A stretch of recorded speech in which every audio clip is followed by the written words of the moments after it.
Ladies and gentlemen, we would now like to start Engagement and Remedy Forum for Responsible Business Conduct 2022. Before we start the program, once again, I would like to make housekeeping announcements. For this webinar, there will be simultaneous interpretation between Japanese and English. At the bottom of the screen, Interpreters tab, you can select the preferred language from that tab. Please refrain from taking or making audio or visual recordings from without permission from the hosts. If you have questions or comments, please fill in Q&A box anytime. As long as the time permits, we would like to ask the speakers to respond to your questions. After the end of the webinar, please cooperate with us for questionnaires. If you exit from the Zoom, you'll be automatically transferred to questionnaire sheet, and you can fill in the sheet anonymously.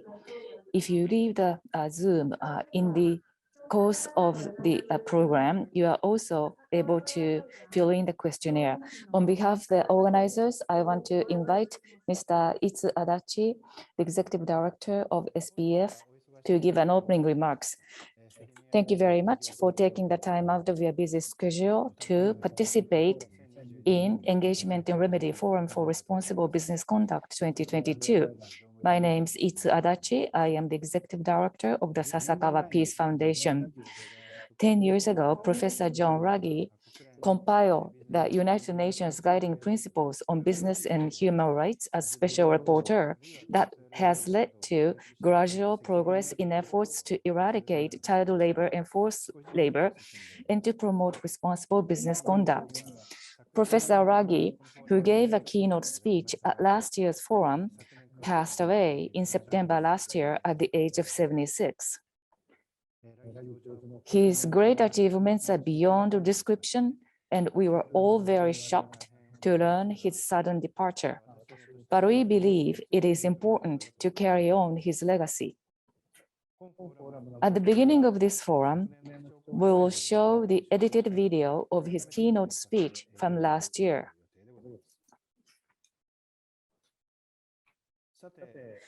Now, the guiding principles have three pillars, namely the state duty to protect human rights, the corporate responsibility to respect human rights, and access to remedy. The forum today is one of the few events in Japan that focuses on the last of the three pillars. Access to remedy is the ability of victims to seek redress when companies violate their human rights, including in their overseas supply chains. To achieve this, companies need to have a grievance mechanism, a mechanism to receive and respond to complaints. This is considered important for companies as well to identify and prevent problems before they occur and to manage risks. This forum has been held annually since 2020 with the aim of promoting the grievance mechanism, and this year's forum will be the third.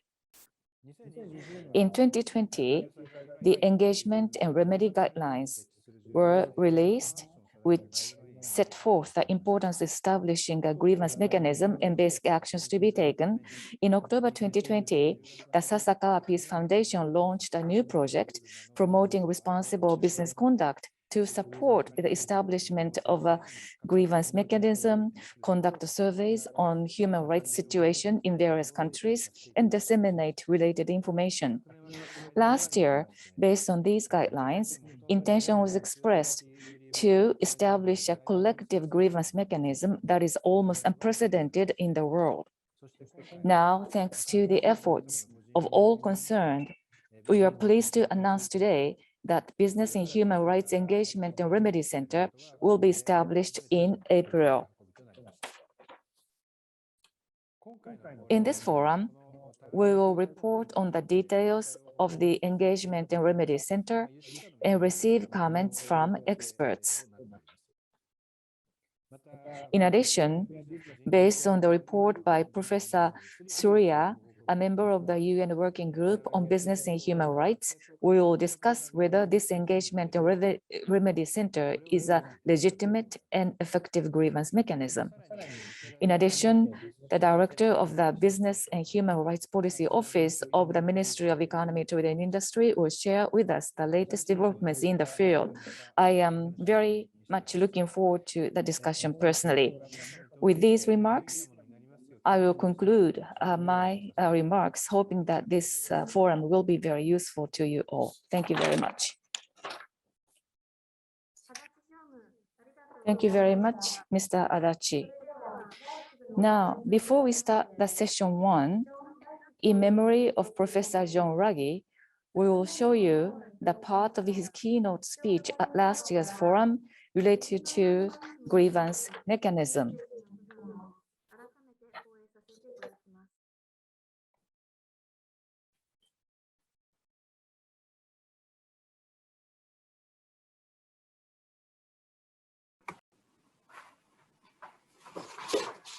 Good morning, everyone, and thank you for inviting me to this engagement and remedy forum. It's a great honor for me to be able to join you.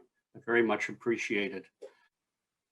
Now, when we're dealing with company-based remedy systems, grievance mechanisms, or what have you, the absolute most important criterion is that those for whom it is intended have to consider it legitimate. If they don't believe that it's a fair and legitimate system, it's not worth it. It won't work. So by legitimate, what do we mean? It has to be accessible, readily accessible.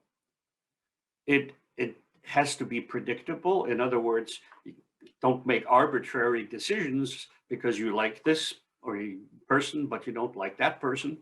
It has to be predictable, the same response to similar situations. It should be transparent to the parties involved. It doesn't have to be a public circus, but it has to be transparent to the parties involved. And it requires, even in its construction, it should involve the people for whom it is intended, so that they have feel that they have an investment in the process, or their representatives, whether it's labor unions or civil society actors or what have you. Then the ideal company-based remedy mechanism is run by and ideally a third party, but if it is in the company itself, an independent, as independent an entity as possible, like an ombudsperson. And this ombudsperson would have a direct line to the CEO and possibly the board, not through human resource management or the like, in order to establish a relative independence for the entity. And so now is the time to build these robust systems that are designed to meet the demands for a more stakeholder-oriented corporate decision-making, if not a more stakeholder-oriented form of capitalism itself. So thank you again for the invitation, and I hope these thoughts are of some interest and use, and I wish you a very successful conference. Thank you so much.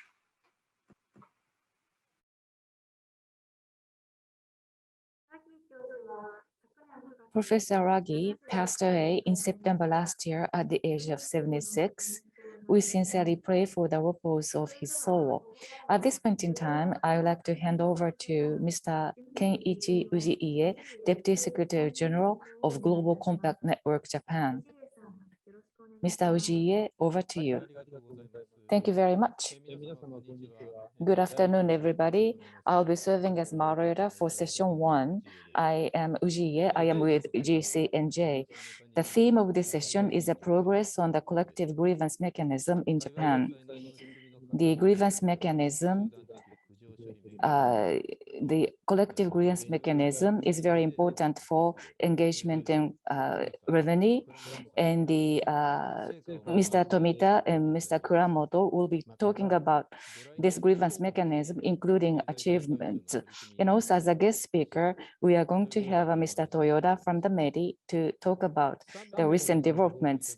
So after the 3 speeches, there will be 6 experts who will be sharing their views from their respective perspectives. Now, grievance mechanism and complaint mechanism. So that is a pillar 3 of guiding principles. That is the effective means to access the remedy. So introduction of this mechanism has 3 expectations. The early warning system has to be functioned. And also information analysis and preventative function has to be provided. And also the companies and the stakeholders will be engaged and to have a dialogue. So those are the 3 expectations concerning pillar 3. So now, first of all, I would like to invite Mr. Ken Toyoda, who is the Director of Business and Human Rights Policy Office of that METI, to talk about METI's initiatives and efforts. So Business and Human Rights Policy Office in the Minister's Secretariat was established in October last year. And on December, he was appointed as the director of that office. Since he joined the METI, he was engaged in energy policy, corporate governance policy. And in 2017 to 2020, he was head of the Singapore office of Japan Insurance Office. And the G7 trade ministers meeting last year at the ministerial level, he was leading the effort to eliminate forced labor in the international market together with other relevant countries. Mr. Toyoda, I hand over to you. Hello, I am Toyoda from METI, as he has been introduced. So I would like to introduce to you the initiative taken by METI very briefly. I hope you could pick up the material. To meet the demands for a more stakeholder.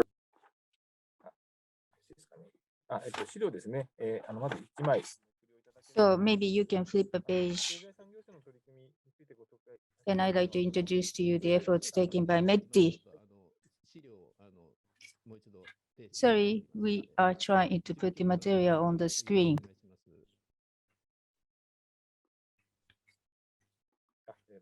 Thank you. So this is the efforts taken by METI. Please go to page 1.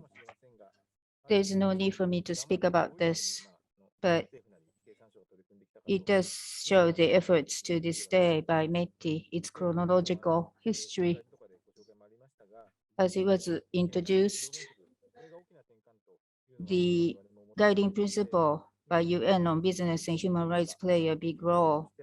In 2011, it was unanimously endorsed at the UN Council on Human Rights, which is a framework for human rights protection, respect, and remedy.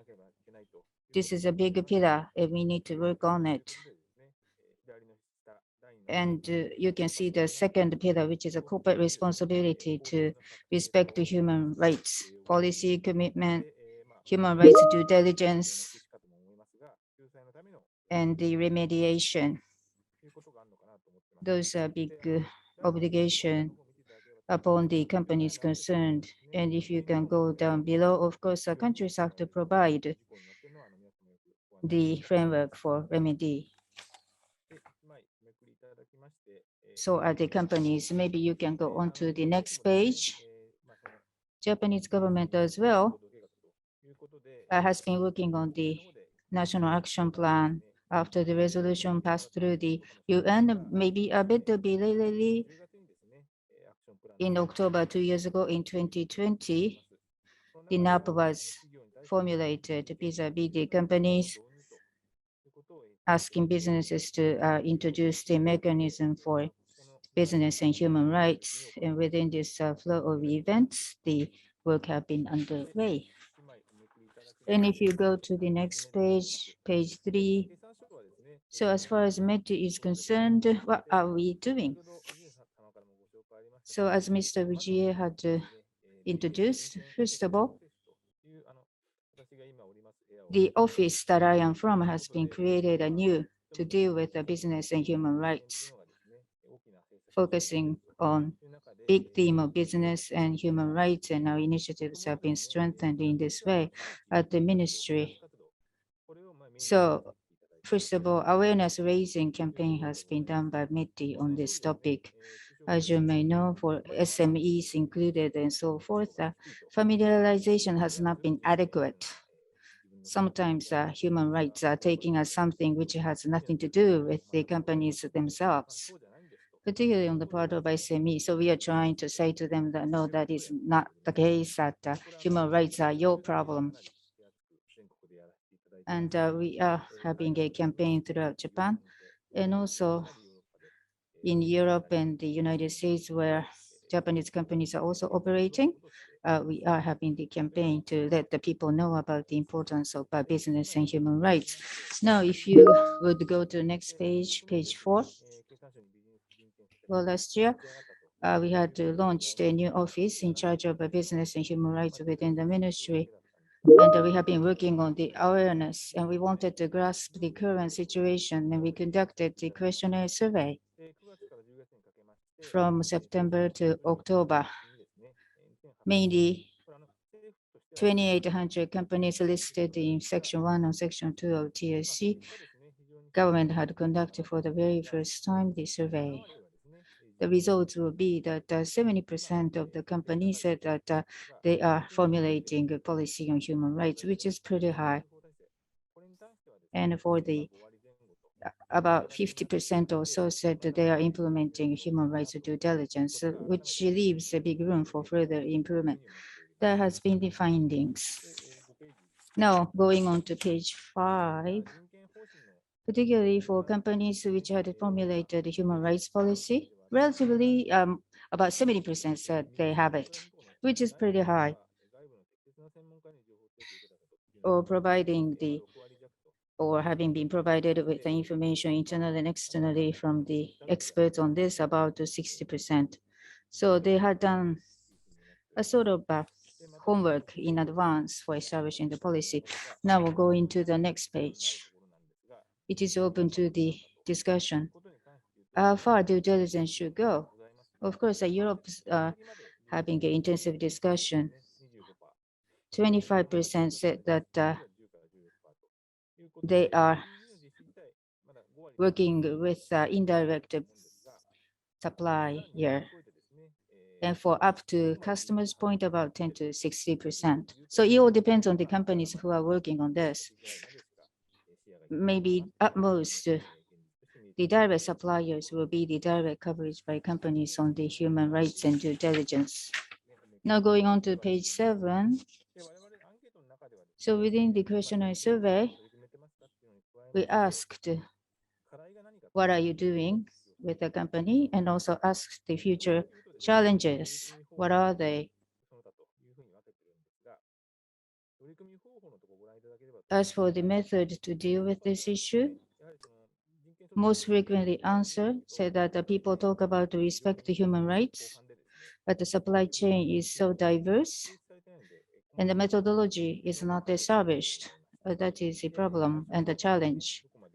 And don't know about the exact coverage. It's hard to define and delineate the scope.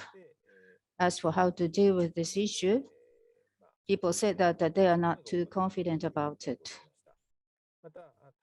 And as for the system-wise challenges, that's frequently heard issue as well. Manpower budgets are falling short. 40% said that they have a problem with it. So this point was highlighted once again with this survey. Going on to page 8. On the other hand,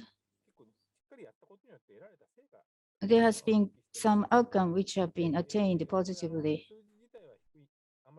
Figures may not be that high, but fourth one from top, the evaluation had improved by ESG assessment organization, which 30% respondents said this was a case. For the global companies, there are some who are advanced in doing these efforts. And more than 80% said that for global companies, evaluation had gone up thanks to their efforts on this area by ESG assessment organization. So it's a responsibility for the companies to respect the human rights. And good deeds will be rewarded by market. That is what we can see from this survey outcome. And going on to page 9, in addition to challenges, there are requests that we had collected through the survey. This is the findings. People wanted to have a guideline. And second, 38% respondents said that they like to have the collection of good practices and examples. In terms of the challenges, I said to you that methodology are not established, it's hard to understand. And this answer synchronizes with the challenges. So based on the analysis, we are going to the next stage for dealing with this whole issue. Skipping a bit and go to page 11. It so happens that 2 weeks ago on Tuesday, Minister Hagiuda said that human rights due diligence guideline will be formulated centering around the METI. As I said, companies still find it difficult how to deal with it. Methodology not established, so government has to come up with a guideline to facilitate the companies working on this topic. That's why announcement was made by Minister Hagiuda. And also, there are government-to-government discussions as well. Sometimes Japan is said to be coming up with nothing. So we would like to contribute to the formulation of global guidelines and so forth and make a positive contribution in an easy to understand way along with the international standard. We would like to formulate the set guideline. As for the substances and how to go about it, it is being discussed right now. But it will be formulated duly. So that is a guideline. And one more point is listed on the page 12. So I introduced you the findings of the survey, and people are looking for a collection of good examples, successful cases. Based on that call, together with the ILO, we are collecting the good practices and best practices for reference in Asia, Cambodia, Vietnam. ILO advisors will go in and visit the countries locally and look into the challenges and come up with recommendations for improvement. And if improvement is really made, that will be incorporated into the collection of good practices and best examples.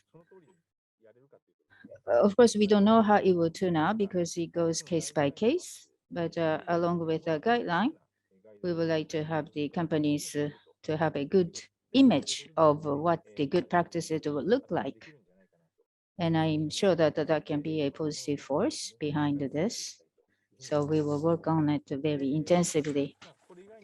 So apart from what I mentioned, there are many things like what's happening in international front and so forth. So we will be watchful about what's happening abroad as well. And we like to actively engage in this endeavor. I solicit your cooperation. That's it from me. Thank you very much. 豊田様、ありがとうございました。 Thank you very much, Mr. Toyoda. Last year, Japanese companies' supply chain related survey was conducted, and you gave us a very detailed results. For government, companies, and civil society, these data will be very useful to consider the next step. And also, this is going to be useful for the engagement and dialogue among related parties. Thank you very much. Next speaker is Mr. Tomita Hidemi, who is the head of the LRQA Sustainability. He is going to give a special report on the Engagement Remedy Center and Collective Grievance Mechanism. He is an active speaker on the CSR activities in Japan, and he has been deeply engaged in the establishment of a grievance mechanism in Japan. He is going to share with us his efforts in the area of establishment of grievance mechanism in Japan. Mr. Tomita, please.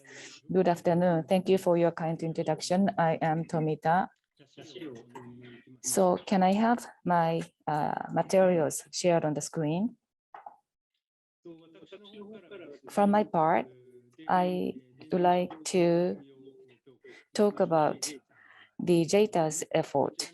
Japan Electronics and Information Technology Industry Association, JETA has been taking the lead for the establishment of grievance mechanism in Japan. So I would like to share with you how we made this effort. First of all, the efforts at the JETA is something I would like to talk about firstly. JETA is Electronics and Information Technology Industries Association. This is a big trade association. There are many committees in this organization. One of them is a CSR committee. In the past, throughout the year, centering around human rights issues, the responsible business conduct has been promoted by CSR committee mainly. And the CSR committee, broadly speaking, there are two major initiatives. One is Responsible Supply Chain Working Group. That is the name given to this working group. As the name says, particularly human rights due diligence is a focus. Particularly in the supply chain, we face a major challenge relating to human rights in whatever sectors you are in. On the other hand, highly complicated, involving many stakeholders in a supply chain. Therefore, legally, we have to manage such a vast, complicated supply chain. That is a headache for companies. Therefore, the common industry platform, to the extent possible, common platform is needed. And we have been making efforts in this area. As a result of such effort, as you can see, responsible business conduct guideline was formulated for mainly suppliers. We ask suppliers to comply with these guidelines as much as possible, and also what would be the activities related to guideline compliance. So we offer SAQ, self-assessment questionnaires. Also, these guidelines themselves have to be communicated and recognized broadly. For that purpose, vis-a-vis suppliers, we provide education and awareness raising activities. Now, mainly,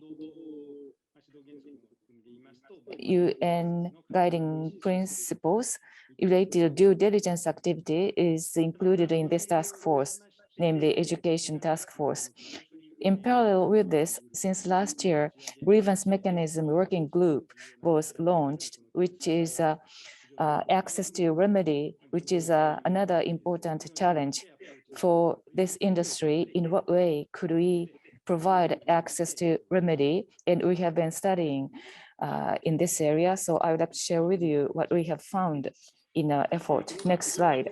Now, grievance mechanism, as you know already, and also as was introduced already earlier, United Nations guiding principles, the companies are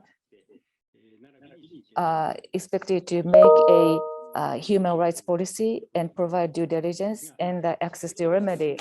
So earlier, as Mr. Toyoda reported, as far as human rights due diligence is concerned, about 50% companies are already doing this. Whether that is enough or not, that is under the question. However, compared to several years ago, there has been significant progress in due diligence. However, on the other hand, in recent years, human rights issues are attracting the public attention. So media and NGO and researchers, as well as investors, have been increasingly pointing to cases of human rights violations. So against this backdrop, NGOs and civil societies have been calling for the establishment of a grievance mechanism, and companies have to be forthcoming in establish grievance mechanism to respond to such expectations. ESG investors and rating agencies are also calling for not only the implementation of human rights policy and human rights due diligence, but also to establish grievance mechanism. Last week, finally, as long awaited in Europe, as has been discussed for some time, due diligence related directive proposal has been disclosed finally. So in this draft directive, explicitly grievance mechanism has to be established by the companies. So that is explicit requirement. Therefore, from various perspectives, due diligence and the grievance mechanism have to go hand in hand like two wheels of a cart. But on the other hand, realistically speaking, to what extent establishment operation of grievance mechanism have been realized, I have to say that progress has not been quite significant. As you know, among Japanese companies, grievance mechanism based on UNGP is quite rare. It is only a handful of Japanese companies who have established legitimate and effective grievance mechanism. The reasons for this slowness is mentioned here. There are multiple reasons. I want to cite only major ones. First of all, the activities related to due diligence has made quite a big progress, as I said, but even so, this remains to be the high priority for companies. Therefore, in terms of the sequence of work, the grievance mechanisms is put on the back burner yet. The companies do not have time to address grievance mechanism yet.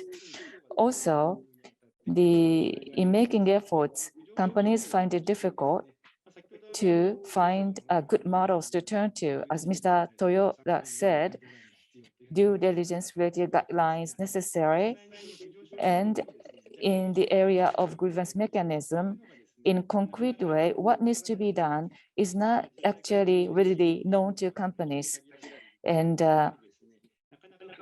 the information is quite limited, and also there are only limited number of models to turn to as reference. So there is a lack of expertise. In other words, regarding supply chain, if this is a problem limited within the company, perhaps the companies find it easier to address. However, when it comes to a supply chain involving other companies, it's very difficult to address the problem by a single company. So the bar is quite high.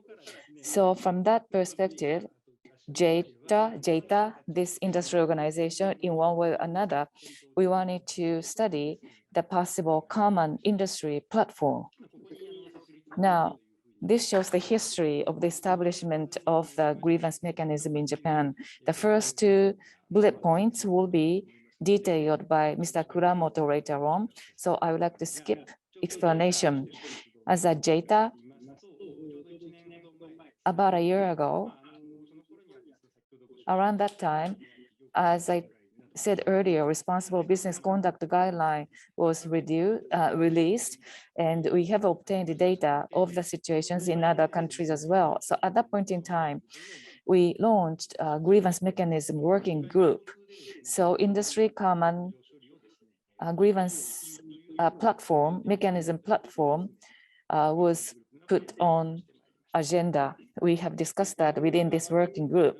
Now, in this working group, we faced various issues. We discussed various issues in order to make grievance mechanism more efficient, and also participating countries' confidential information have to be sufficiently protected. That was another issue. So there are quite a few challenges we have to address. So we had a very frank discussion among participating companies, and we came up with a broad skeleton of the grievance mechanism. Based on such a history, BHR lawyers and activity and JETA's activity in a way were integrated, merged, and to establish a JCER, Japan Center for Engagement and Remedy on Business and Human Rights. And through JETA, we wanted to provide industry common collective platform. Now, JCER, Japan Center for Engagement and Remedy, we call it JCER for short. And let me briefly explain about this center, JCER. Now, the objective of JCER is as follows.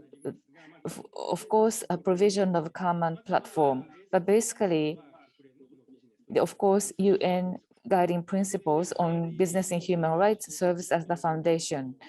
And therefore, grievance mechanism as provided for by the guiding principles will be achieved. Not a company on its own will be providing a mechanism. Rather, we would like to provide a collective platform, and we provide support for that. Earlier, Professor Ragi gave us a video message, and involving the neutral third party is very important. Therefore, we would like to provide a support to participating companies from a neutral or independent perspective. So that is what JCER wants to achieve. Now, by having such a platform, actually the grievance mechanism will be operated so that access to a remedy will be fully provided. And at the same time, we would like to promote human rights related activities by Japanese industries so that Japanese industry have more trustworthiness in international community. There are several elements that I want to cite. First of all, we established a common platform. Therefore, we have to improve effectiveness and efficiency of grievance mechanism. If each company is working on its own, it's very difficult to accumulate know-how. However, by having such a common platform, we will be able to increase the number of cases that can be handled, and know-how and expertise can be accumulated. And as a result, we'll be able to increase effectiveness and efficiency of the mechanism. If possible, in the case of supply chain, of course, multiple companies have to be involved simultaneously. In that case, we have to seek a coordination among multiple companies involved so that power of influence can be increased, and also we can avoid overlapping redundancy. So by doing so, rather than having each company establish such a system from scratch, that will lead to costly burden. However, by providing common platform for the industry, the company's burden can be reduced. So in this way, we want to achieve more effective and more efficient grievance center. And secondly, legitimacy of grievance mechanism has to be ensured. If single company is providing the mechanism, it's very difficult to make it legitimate.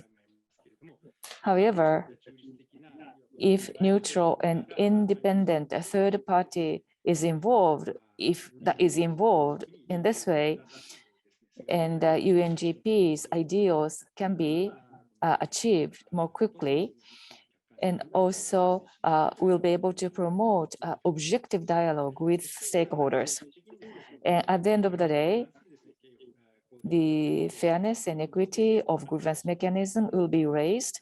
Therefore, third-party committees are to be established in order to raise fairness. On the next page, let me give you a conceptual schema. So what we are contemplating now, actually details are still being worked out, but this is a concept that we have in mind.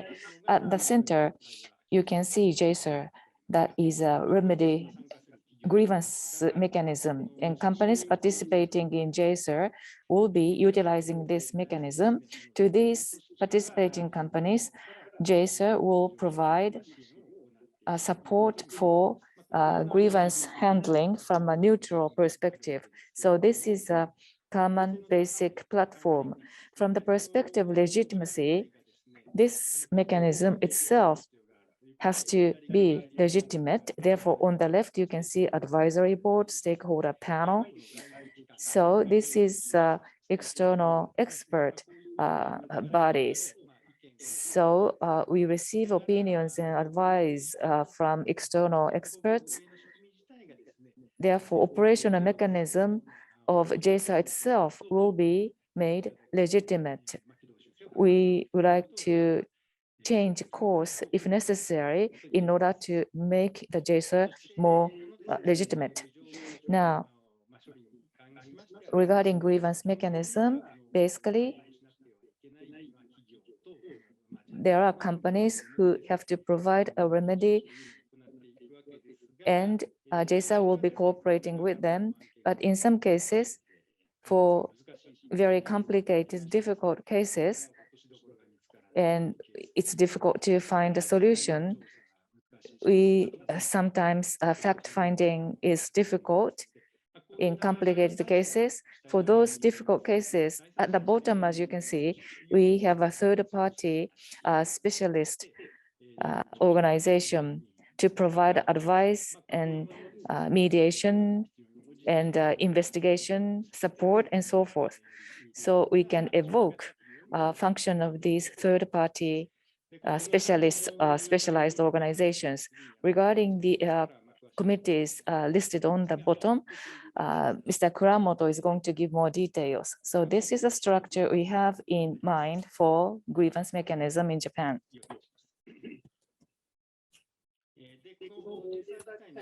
Now, the functions of jessa. Broadly speaking, we have three categories of functions. First category, as I have just explained, the grievance mechanism itself, the operation of such mechanism will be supported. And among the researchers, some mechanism has been already provided by some organizations already. So to participating companies, we can provide advice and support regarding the operation of grievance mechanism.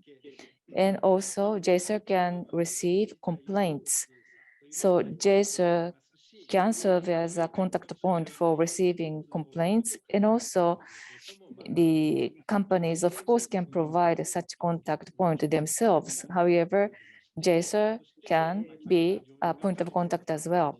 The complaints you receive at jessa, the fact-checking has to be done.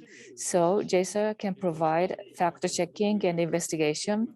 And when it comes to responses, a solution, jessa can make a proposal.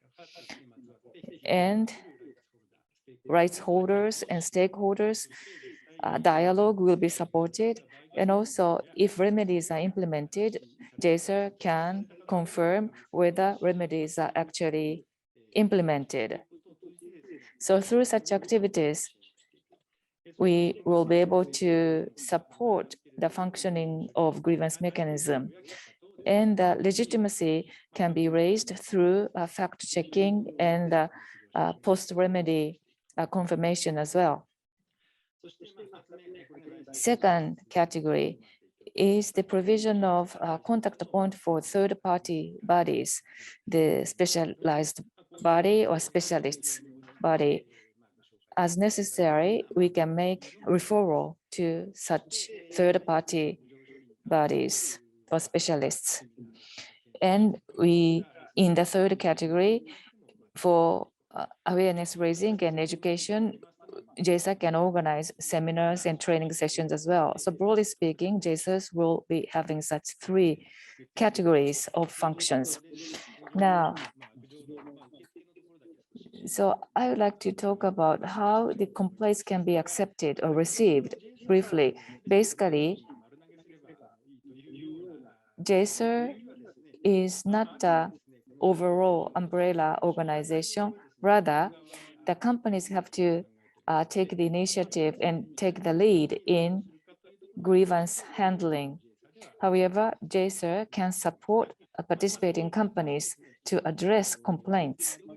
As part of that effort, of course, jessa can receive complaints on behalf of companies.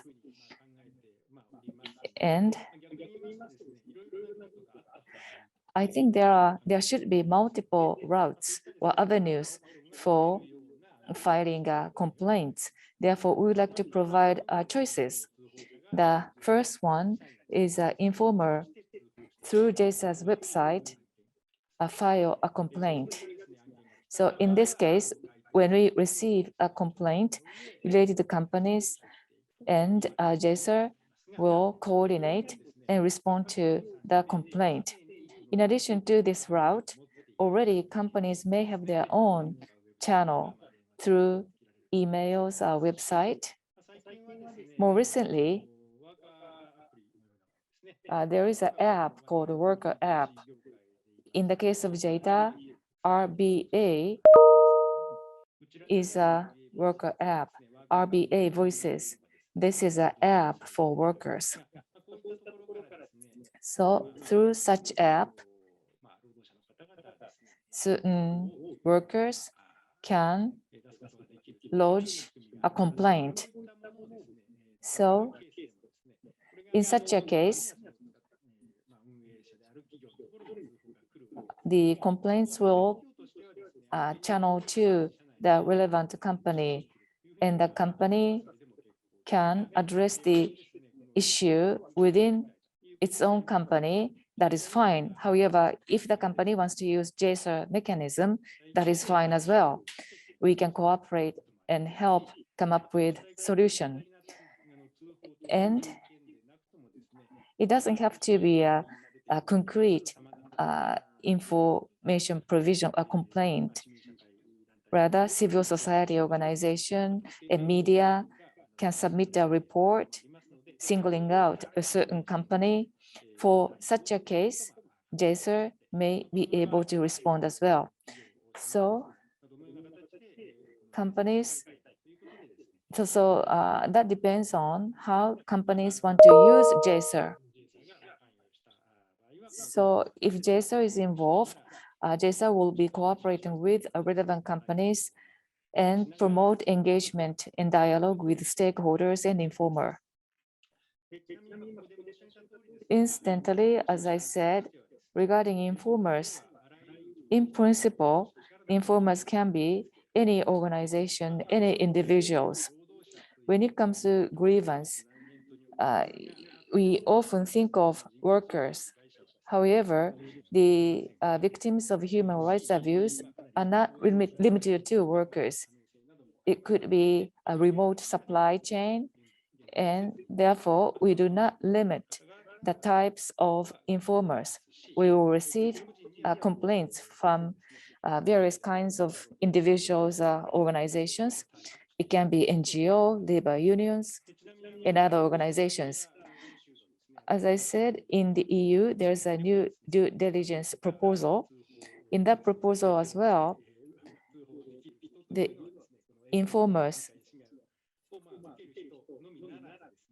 are not limited to those who are affected adversely by human rights abuse, but also representatives of NGOs, labor unions, and other organizations. Therefore, I think our way of thinking is aligned with EU proposal as well.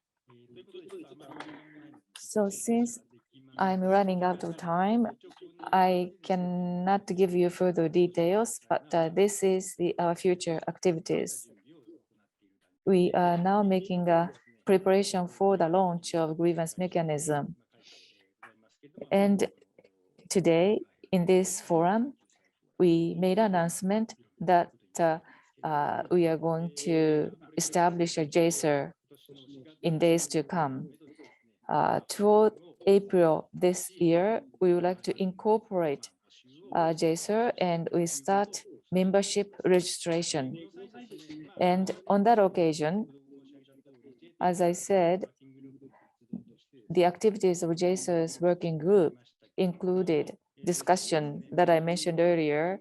Last year, our activity was reported widely by Nikkei newspaper. As a result, non-members of jessa have been making inquiry about this mechanism. And regarding the incorporation of jessa, the members will not be limited to jessa members. So we would like to receive registration application from broader range of companies. Toward the summer of this year, we would like to start operation of jessa. This is our plan. In the world, I think this is quite a rare kind of activities. Therefore, we expect to encounter difficulties and challenges down the road. But in the future, we would like to make this mechanism bigger and more effective. And we want to continue our efforts. Lastly, the audience today, if you have questions, if you want to know more details, please contact with the Secretariat of jessa, as you can see the email address on the screen. Thank you very much. This concludes my presentation. Thank you. Mr. Tomita, thank you very much. JETA's model practice as a collective grievance mechanism, the feasibility and effectiveness of the grievance mechanism in Japan was explained. Thank you very much. The title of this forum is Engagement and Remedy, and the guideline was released by Mr. Kuramoto's team mainly. Mr. Kuramoto, many people have been engaged in the establishment of guidelines. Before the COVID-19 at Mr. Kuramoto's office, I remember we had a thorough discussions then. Mr. Kuramoto Sakon, who is a BHR lawyers, and he's going to give us engaged in Remedy Center and Advisory Committee. Hello, more than 4 years ago, I have had a good contact with the JETA, and I remember it with a fond memory. So we just heard from Mr. Toyota, giving us the overview of the system. So from myself, with regard to the JETA concept, 4 years ago, Global Network Compact Network Japan and BHR lawyers have had contact and have been working on it jointly. So I would like to talk about from the BHR lawyers' point of view, the highlight and the importance about the system,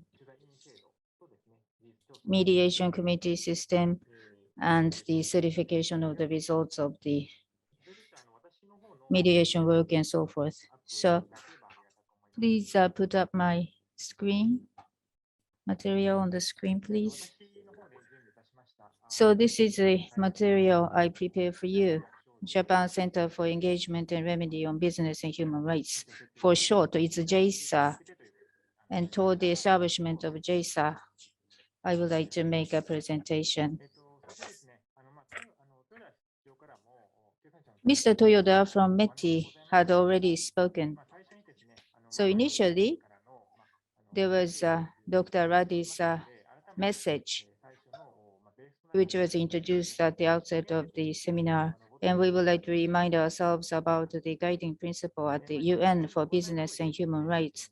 As you may know, back in 2011, UN Council on Human Rights unanimously endorsed this guiding principle.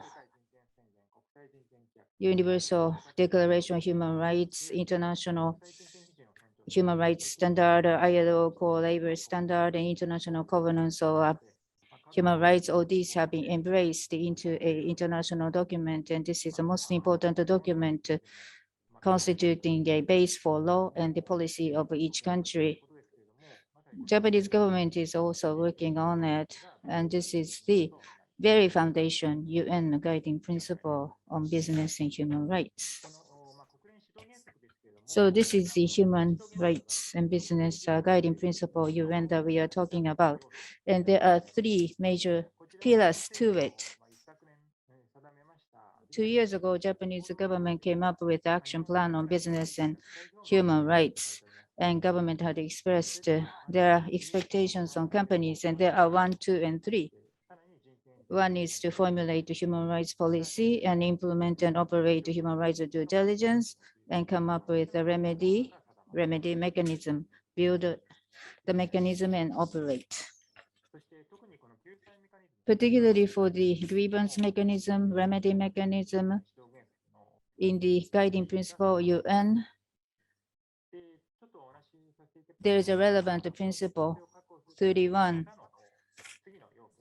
So effectiveness need to be ensured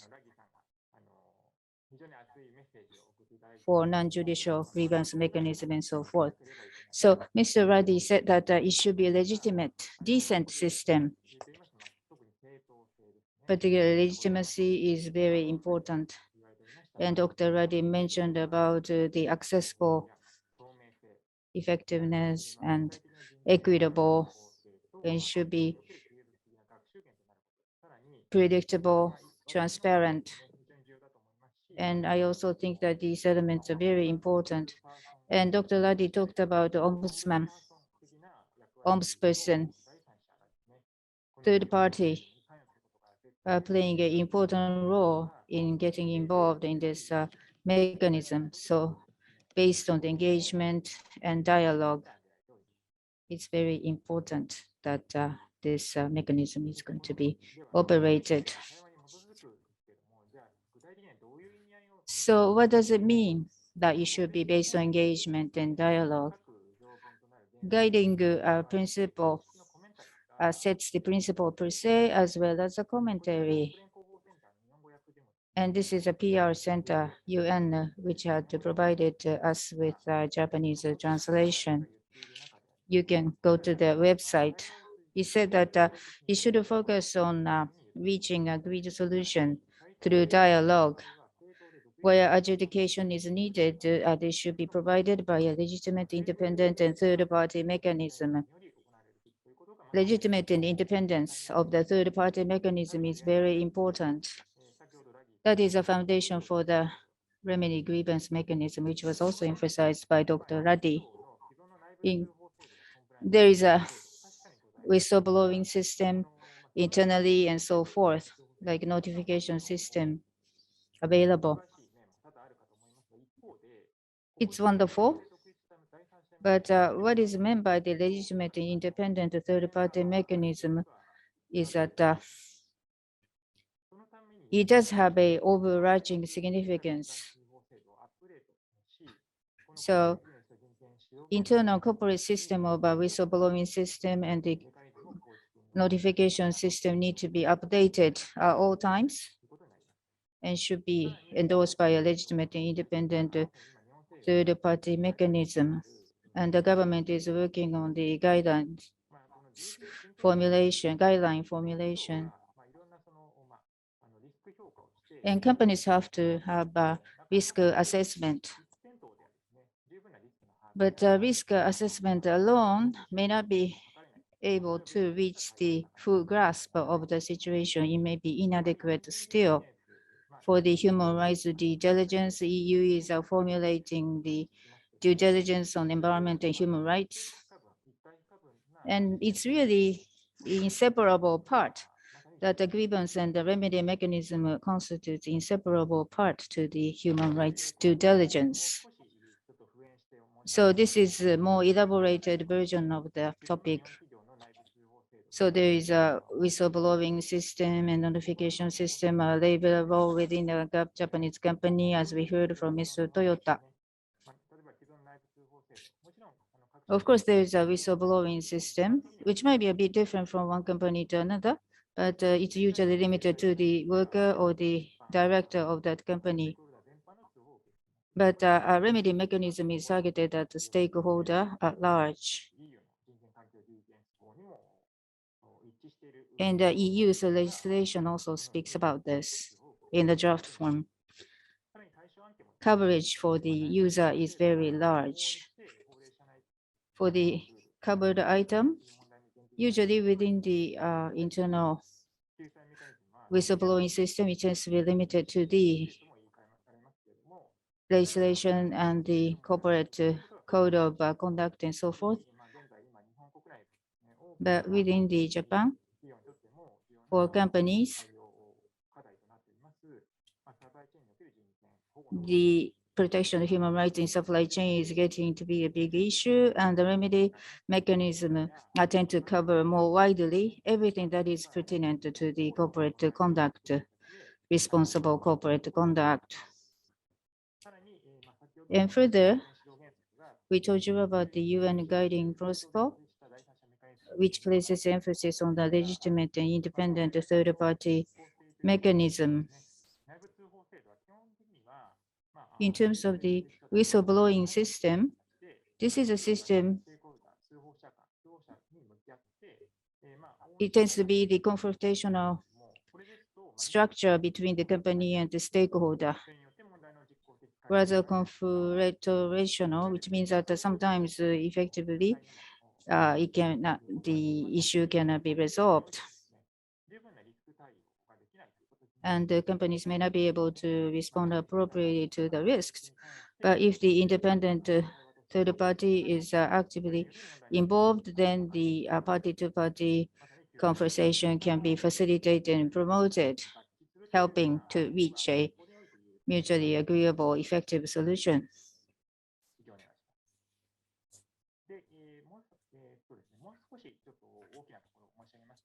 So this is part of the big picture.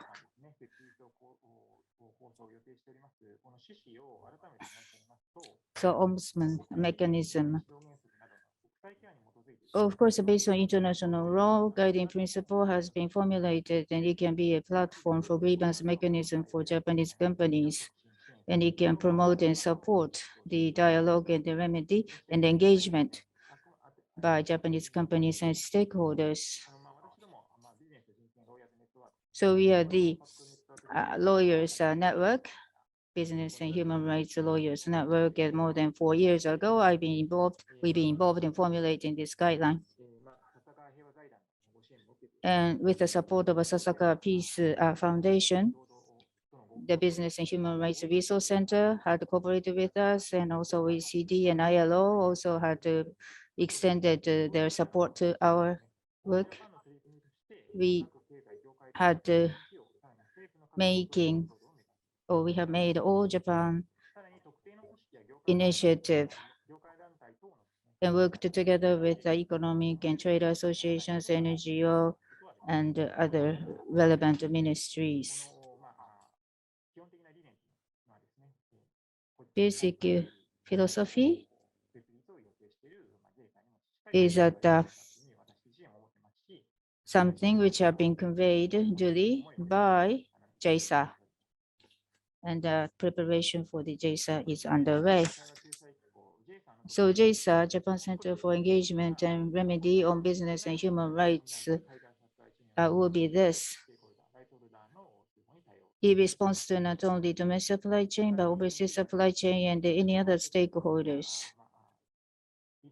Engagement and the remedy guideline and guiding principles, grievance mechanism will work along with these norms and will be promoted, and effectiveness will be improved. Independent lawyers and experts will come in as an advisory and make an advisory and mediation committee. Mediation and the advices to be given by independent lawyers and experts will be very important. That is the major pillar of the jessa. As I said, there is a UN guiding principle. They always advocate the importance of a legitimate and independent third-party engagement. Of course, a compliance notification system and whistleblowing system have been put in place internally within the Japanese company. But what we are seeking at this time is a much more broader system than that, not only bound by each company, but would be more general, coming up with advices and mediation services and so forth. Companies may accept notification, or instead of the company, the jessa can be the acceptor of the claim. Of course, instead of companies working alone on their own, the independent experts will get engaged. And the one person at least can come in. And for a complex issue, data investigation committee made up of 3 members. And also the mediation committee can be constituted to make advices and recommendations to the resolution of the issue. So those are the major points about the jessa. And further, for this jessa, there are many other features. Part of it I already spoken about. Whether it's a trade association or the company,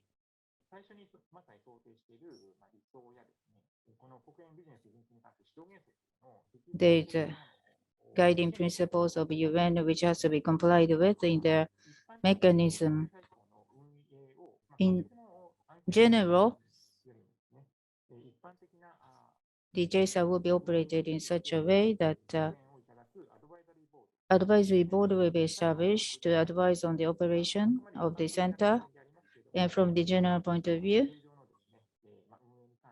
for the ordinary way of operating the organization, stakeholder panel will be established, and advices will be given in order to assure the legitimacy of the work done.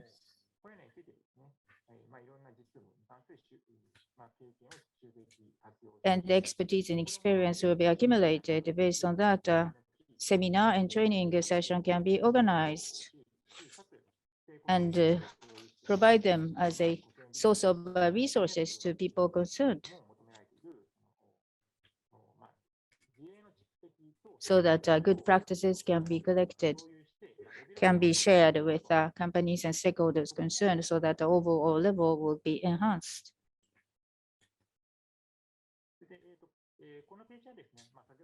So this page has to do with what I mentioned already, receiving grievances and mediation or the advisory will kick in, business and human rights. And the engagement and the remedy is very important, and the company and the board have to get involved, and the training accordingly need to be provided for education. And further, certain training session can be organized upon request and so forth.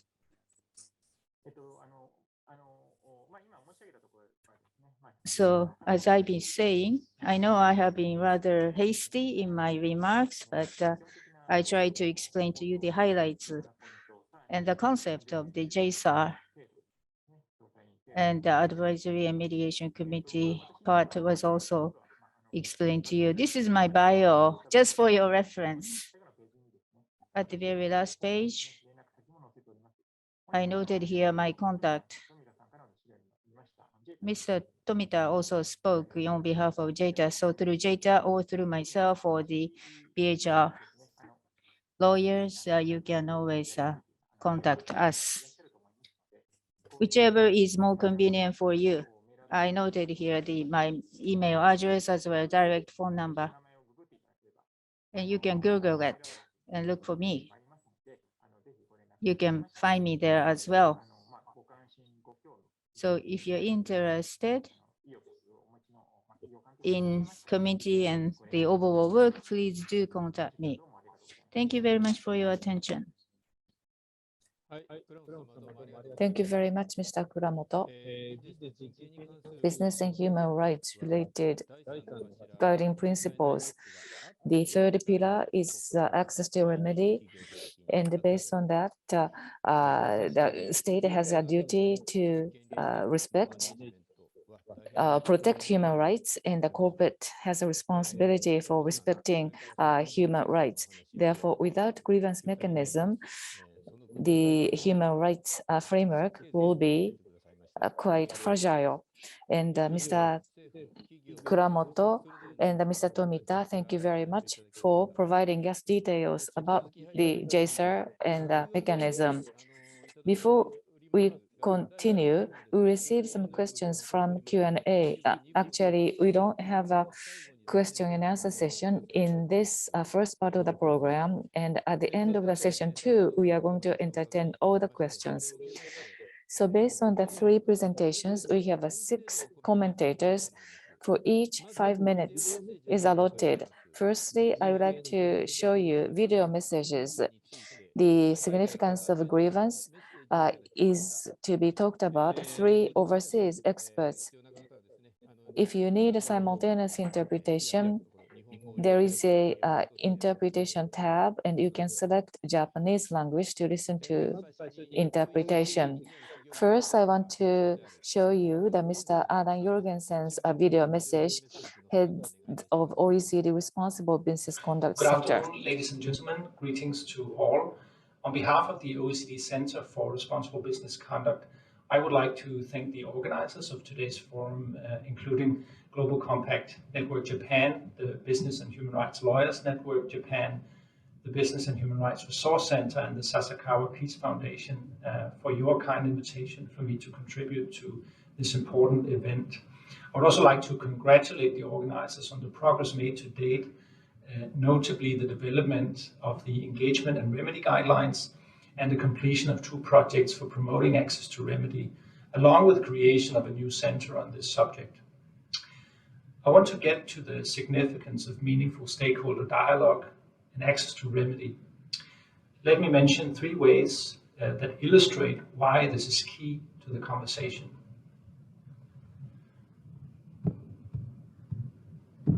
First, the climate crisis. Recent discussions at COP26 saw a surge of corporate and investor commitments to net zero emissions by 2050, in line with science-based pathways. The momentum is significant and urgently needed.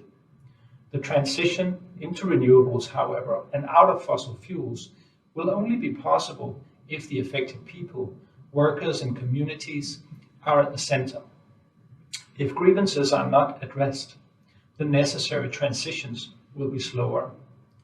At the same time, the physical impacts of global warming are already happening, with implications for workers and communities.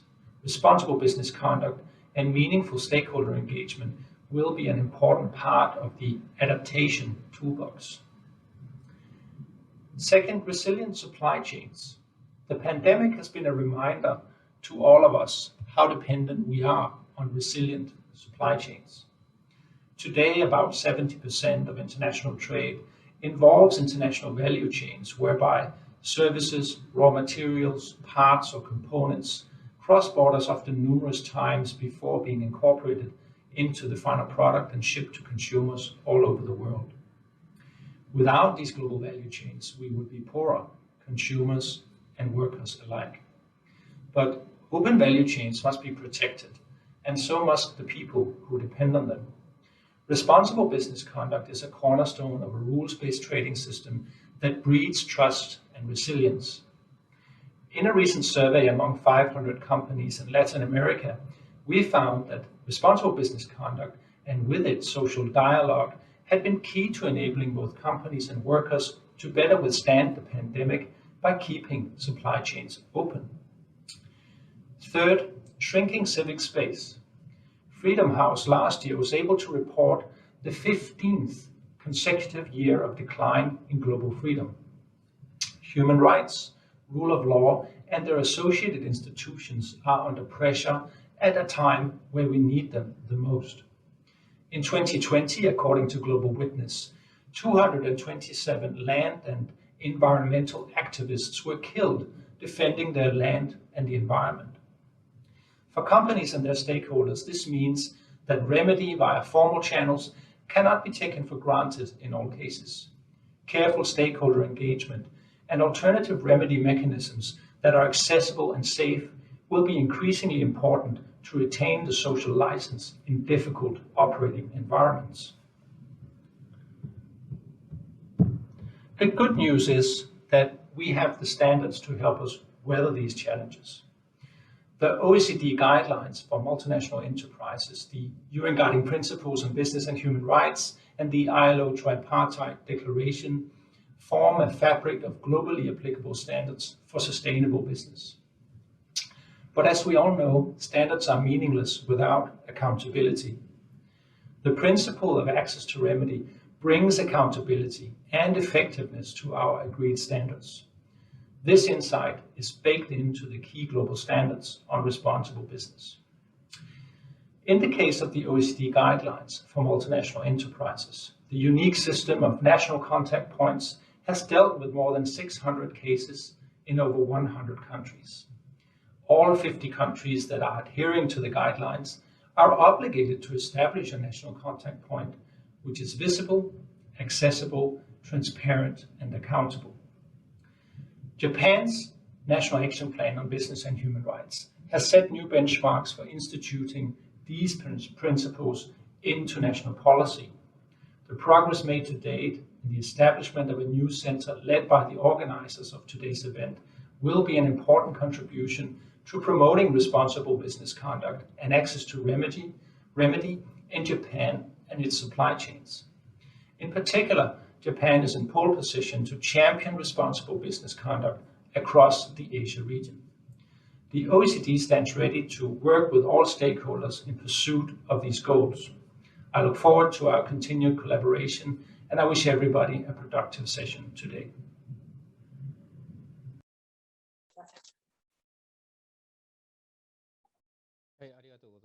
Thank you very much. Next video message will be given by Mr. Nicola Peterson, Senior Lead of Human Rights at PRI, Principles for Responsible Investment. Good afternoon. My name is Nicola Peterson and I'm the PRI's lead on human rights, and it's a pleasure to be speaking to you here today. I want to start by thanking the organizers, the Global Compact Japan, Business Human Rights Lawyers Network of Japan, the Business and Human Rights Resource Center, and the Sasakawa Peace Foundation for the invitation to speak to all here today on this important event. So the business and human rights field is going through an important phase. We've seen an increase over the last decade of regulation and policy translating the international standards on business and human rights into rules and practice for business and investors. So in some instances, these types of regulation reflect a subset of human rights. In others, it's the full spectrum of human rights as it's set out in, for example, the UN Guiding Principles on Business and Human Rights. In fact, only a couple of days ago in the European Union, we saw a new proposal for mandatory environmental and human rights due diligence, which is the largest in terms of scope of its kind. And this will have effects beyond the single market of the European Union and will affect both investors with global portfolios as well as businesses that are part of global value chains. So this is an important moment, and it becomes increasingly important for both institutional investors and businesses to familiarize themselves with the UN Guiding Principles and implement the standards around policy commitments, due diligence, and the provision of access to remedy. I also want to take this opportunity to congratulate the Japanese government and the relevant authorities on the commitment on a human rights due diligence guidance, preparing Japanese companies also for the expectations and standards that I just described that will flow through value chains and also become a matter for Japanese companies. Also, I wanted to mention the commitment to include human rights in the corporate governance code of Japan as another important step. I think these developments reflect that Japanese companies are also preparing for these responsibilities. So at the PRI, we have more than a decade of experience working on human rights with our signatories. However, in 2020, it was a bit of a step change when we put out a new position paper specifically on human rights, setting out the expectations for institutional investors, our signatories on human rights. It reflects the standards that we know from the UN Guiding Principles on Business and Human Rights, as well as the OECD guidelines for multinational enterprises. So the three components inherent in these standards on policy commitment, due diligence, and access to remedy. These are the same expectations that the PRI has set out for our signatories. Now, investors play an important role in the ecosystem by providing finance to companies of all sizes and through different financial instruments, whether it's equities or debt. So in these decisions, human rights is increasingly playing an important part. Now, investors are also stewards of the capital that they manage. And so that means that both before investment, during investment, and also sometimes in decisions around whether to exit or divest, they will have certain ownership and influence that they can exercise over companies in relation to human rights. Now, as we know from the UN Guiding Principles, there are three concepts in relation to the human rights that an organization might be connected to. And these concepts are, of course, whether the organization is causing, contributing, or simply being linked to.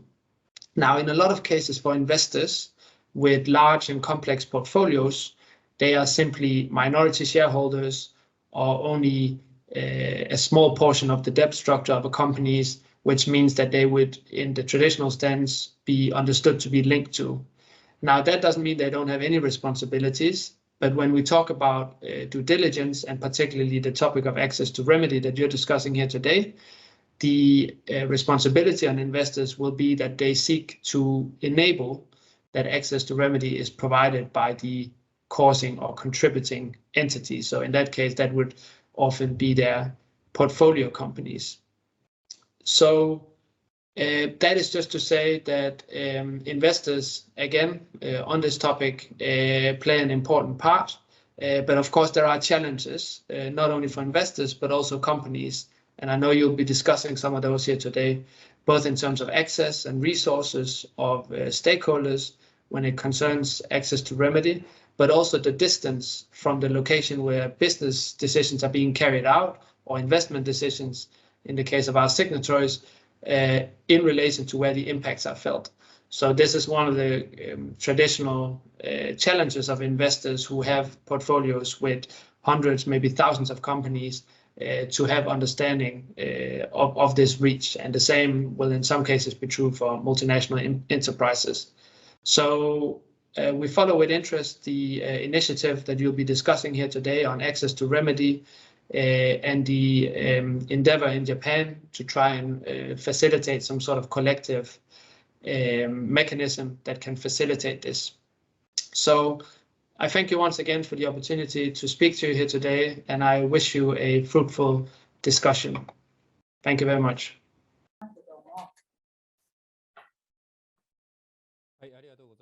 Thank you very much. Next video message is from Mr. Phil Bloomer, Secretary General of Business and Human Rights Resource Center.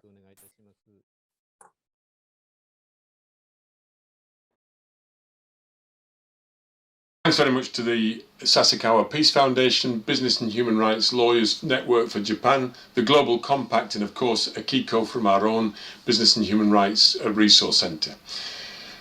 Human rights and environmental due diligence is on its way globally. The European Union announcement of this week really is extremely positive in setting out new terms by which business should operate globally to make sure that they're really contributing to shared prosperity and shared security. The OECD is also strengthening its own work on due diligence, and of course there are now really quite increasingly intense debates in the United States, in Brazil, India, Mexico, Japan and China, as well as many other countries. So why is due diligence coming through? Well, we believe it's there because governments now feel they have to address the unsustainable levels of inequality that have grown up over the last 40 years in global markets, as well as the climate breakdown that's upon us that needs urgent, imperative action.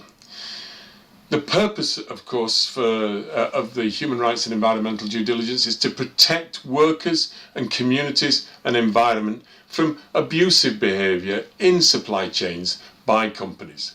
But it's also there to protect responsible companies from the unfair competition of unscrupulous competitors. That's why it's introducing this level playing field, legally enforced level playing field, which also delivers for those responsible companies legal certainty about their duties and also a harmonisation of standards to increase the efficiency of the regulation. And then thirdly, its purpose is really to change the calculus of risk in all boardrooms regarding what are the directors' duties in ensuring that the company and brand are not tolerating risk in their operations and supply chains. And for effective due diligence, the importance is first of all that companies understand that this is about the whole of their supply chain, about identifying and monitoring and mitigating the salient risks, the largest risks, the most severe risks in their supply chains and dealing with them. And to do that effectively, first of all, it's got to understand where those harms are being created. It's got to be able to ensure, therefore, that it's got what this conference is about, which is the dialogue with stakeholders and the issue of grievance mechanisms. Because it's impossible for a company to really be able to identify the risks in its supply chains without speaking genuinely in a rich dialogue with the stakeholders such as workers and communities that experience every day where those risks are and how they play out, and indeed what are the origins of those risks, whether it's the purchasing practices of brands in apparel or footwear, or whether it's the perhaps irresponsible culture that has developed in certain extractive industries. So it's very important to be able to speak to the workers and the communities about that, and that can only happen through that dialogue. And equally, the grievance mechanism is a means by which companies can really listen more intensely, create the channels whereby workers can come to them with the risks that they're starting to identify and speak to the brand or the company early about that so it can be properly addressed. Equally, when it comes to monitoring the risks in the supply chain, risks are evolving all the time. You know, irresponsible recruitment agencies are looking for the most vulnerable people to be able to recruit into supply chains, to be able to exploit them by putting them in debt bondage. A brand has to be alert to that evolution. There's no point in Myanmar, for instance, now saying we did a due diligence survey some 3 years ago, because things have completely changed because of the military junta. And Kirin Brewery's example of them having to pull out because they've understood that their revenues are supporting the military, or could be supporting the military, is a case in point. Equally, people's apparel brands sourcing from Myanmar no longer can really ensure that there is compliance with their codes of conduct in the factories that they're sourcing from, precisely because there's a military junta there, despite the worsening risk to women workers in those factories. And then finally, the design of any risk mitigation really does depend greatly upon the understanding of the stakeholders, women, communities, workers, who experience every day how and can appreciate therefore how risks can be mitigated in an effective fashion, and that can lead to efficiency gains and effectiveness gains for the company itself.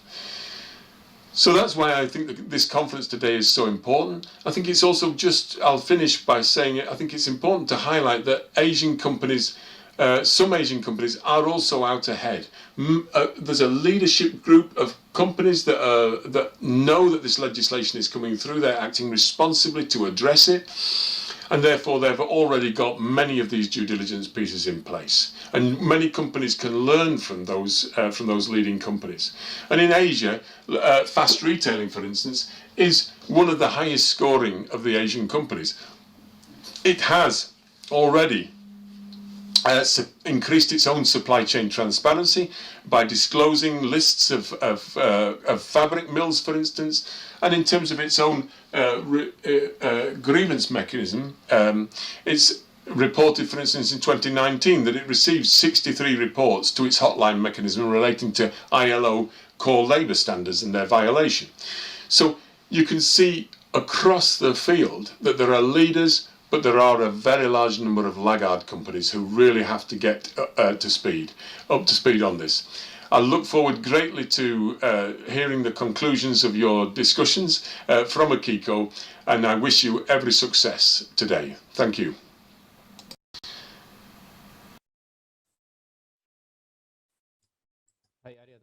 Thank you very much.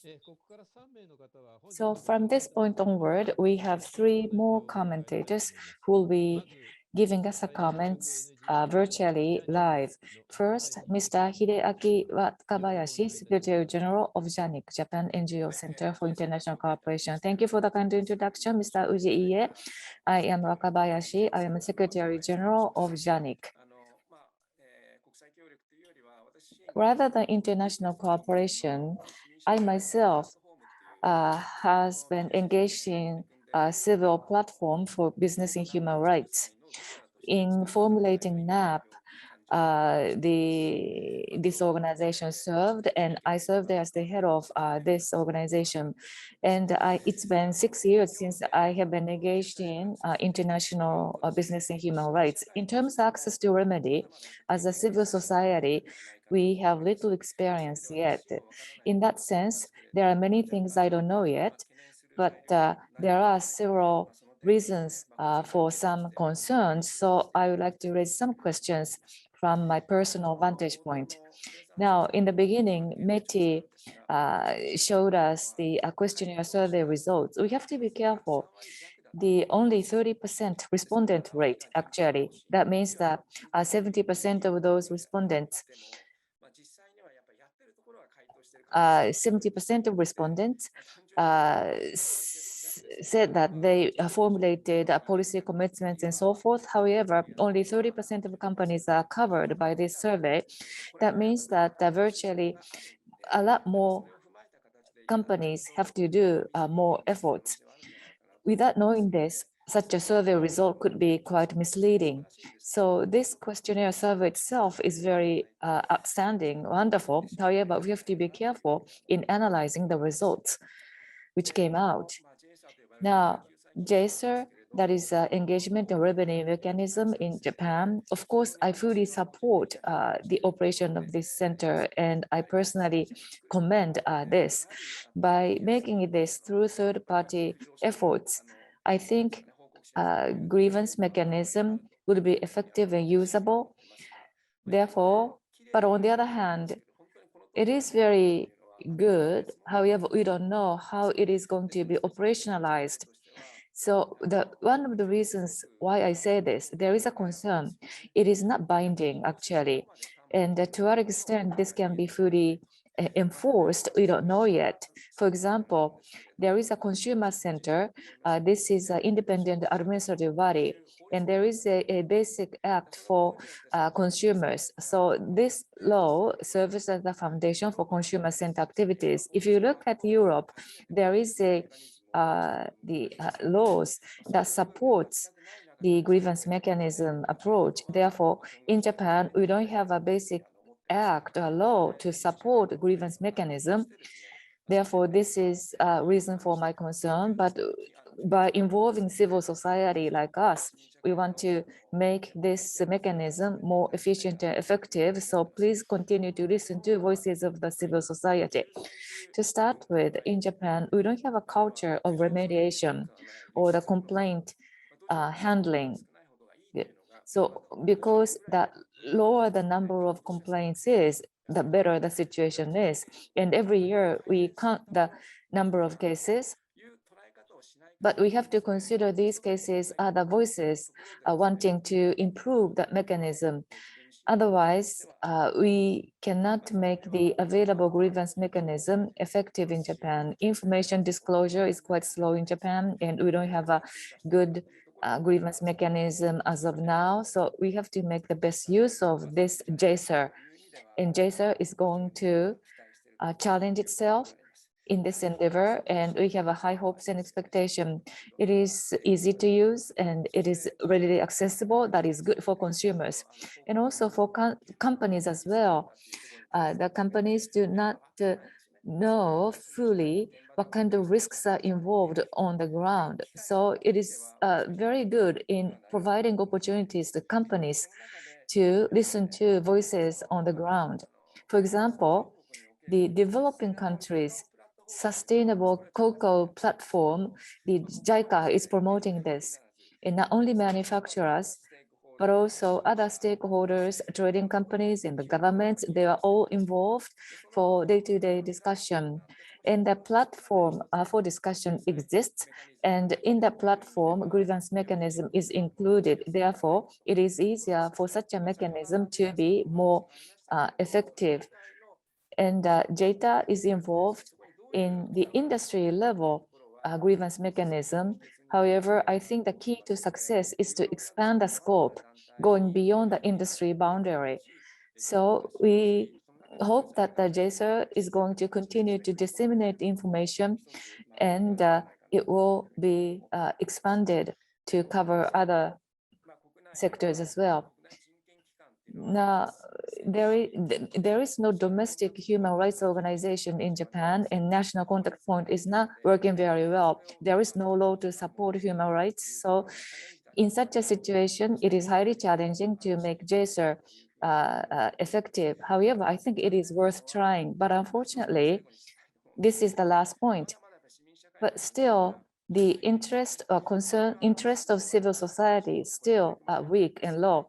So we ourselves as a civil society have to be more deeply engaged. I talked about cocoa platform earlier. To eliminate child labor force, that was an incentive in Africa particularly. And the chocolate industry is linked to this. And NGO called ACE is involved and actively participating and making contribution to this. Unfortunately, in Japan, business and human rights related organizations are quite a few. So including the alignment of interests, we don't have many NGOs on the business and human rights. So we have to find a way to involve civil society going forward in order to make jessa more usable and effective. So I think that the civil society has to come to the fore in order to render cooperation. Thank you, that's all. Thank you very much, Mr. Wakabayashi. Next speaker is Mr. Ryusuke Tanaka from the ILO Japan, who is a program officer. Hello, I am Tanaka from ILO Japan. Thank you for the introduction and thank you for inviting me about this remedy mechanism. This is the collective way to approach the issue because no one company can deal with it alone. This is a very important theme, which is very appropriate in the context of the business and the human rights. And for users, companies can enjoy merit. Then it can become a very meaningful mechanism. And I have a respect to the work being done. 10 years have passed since the adoption of UN guiding principle, and the roadmap have been made. And access to remedy is very important. The guidance for it, and for engagement and the remedy mechanism, the guideline provided is a very good reference. From the labor point of view, may I say the following. Mr. Kuramoto introduced us about the principles. The non-judicial grievance mechanism principle number 31, effectiveness criteria for non-judicial grievance mechanism. And also in the 29 comment area, you can see the provision for the workers. So this is a relationship with the labor union. The broad collective bargaining process and the worker participation will be needed. There is a labor dispute which is dealt with by the labor union, and this provision should not be used to undermine the function of the labor union. And it should not exclude the legitimate function of a labor union. So with regard to the labor-related dispute, of course, the labor unions have a big role to play here. Otherwise, a labor union's view and the workers' view won't be reflected fully. That is why we need a full engagement from the labor union in addition to workers. And of course, there is an ILO guideline on MNCs, and Principle 64 says the following. The workers have a reason for grievance, and workers have a right to file the grievance through the appropriate procedures. MNC is there to respect ILO convention and so forth. And it's very important that when companies are engaged in operations where no ILO principles are not applied, there are countries who are not, who haven't ratified the core ILO labor standards, but the mechanism should work in that area as well. We have to think about for whom this mechanism has been established. Access to the remedy need to be assured and guaranteed, and environment conducive to it need to be laid down for the sake of the benefit of the companies. The rights holders' view need to be reflected, and rights need to be remedied. From this point, I would like to make some recommendations or make some comments. 6 points. First point, as I said, labor union and the civil society organization have to familiarize themselves with this mechanism and make sure that this will work. This is a right of the workers, so that workers' rights need to be represented duly and fully by the organization. Also, there are non-union members as well. And accessibility need to be afforded to non-union members as well. If you go to the lower side of the supply chain, workers are not familiar with the mechanism available for remedy and grievances. But all workers need to be able to make use of that system, get the access to the remedy, and also conformity to the rights and so forth. They have to be compliant with the international standard in terms of ILO standards, like child labor and the forced labor, discrimination prohibition, and right to collective bargaining, and the right to association, so forth.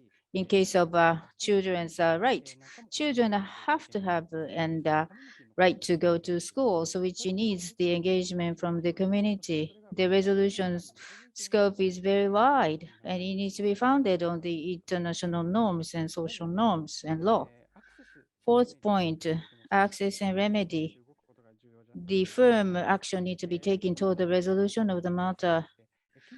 Companies think this from the viewpoint of corporate risk. So once the risk is mitigated, then they will just switch to the mitigating mode. But victims of the child labor or forced labor are cut off from the supply chain and so forth. Then they get informalized and they get weak and vulnerable more. So ultimate aim should be to resolve the situation. Olympics, Paralympics were held in Tokyo, and a grievance mechanism was also in place. And we hope similarly, it could achieve results elsewhere as well. And the state-based remedy, legitimacy and compatibility need to be assured. It should be compulsory. And there are state-based remedy mechanisms out there, and it needs to be linked. So there is a public, we have to make sure that the publicly given mechanisms are also available. 10-year roadmap of UN guiding principle also said the same thing. In this entire process of grievances, making the filing of the case and so forth, respect has to be given to the gender. Awareness of the gender is very important. So that's it from me. Thank you. Thank you very much, Mr. Tanaka. Lastly, I would like to invite Ms. Emiko Nagasawa from Keidanren's SDGs Promotion Bureau. Good afternoon, everybody. I am Nagasawa. Thank you very much for the explanations. I have been learning very much throughout this conference, and I was trying to put together what I am going to talk about, but I am quite hesitant. Actually, in December last year, Keidanren revised the implementation guidance for the Charter of Corporate Behavior, and also we provided a handbook for business and human rights implementation. In October 2020, we conducted a survey regarding Charter of Corporate Behavior, and we found that there is little progress when it comes to business and human rights. Since the time we revised the Charter in 2017, therefore, we decided to make a further progress, and that is why we revised the Charter last year. We have been discussing with the company members to proceed with this effort. The importance of human rights due diligence is fully recognized, but they don't know to what extent they have to do and in what way they can do. These are the voices often heard. That is why we provided that guidance. So the government is going to make a guideline going forward, and Keidanren is going to participate in this process and render a cooperation. That is what we want to do. Having said that, it is quite difficult. As we move forward, we found it difficult because Keidanren is an overall business organization, comprehensive business body. Therefore, we can only provide a general guidance. However, in each industry sector, the related human rights risks differ, and also the areas they are operating are quite diverse and different. Therefore, sector by sector guidance would be important, or the grievance mechanism for each sector would go a long way. That is our view.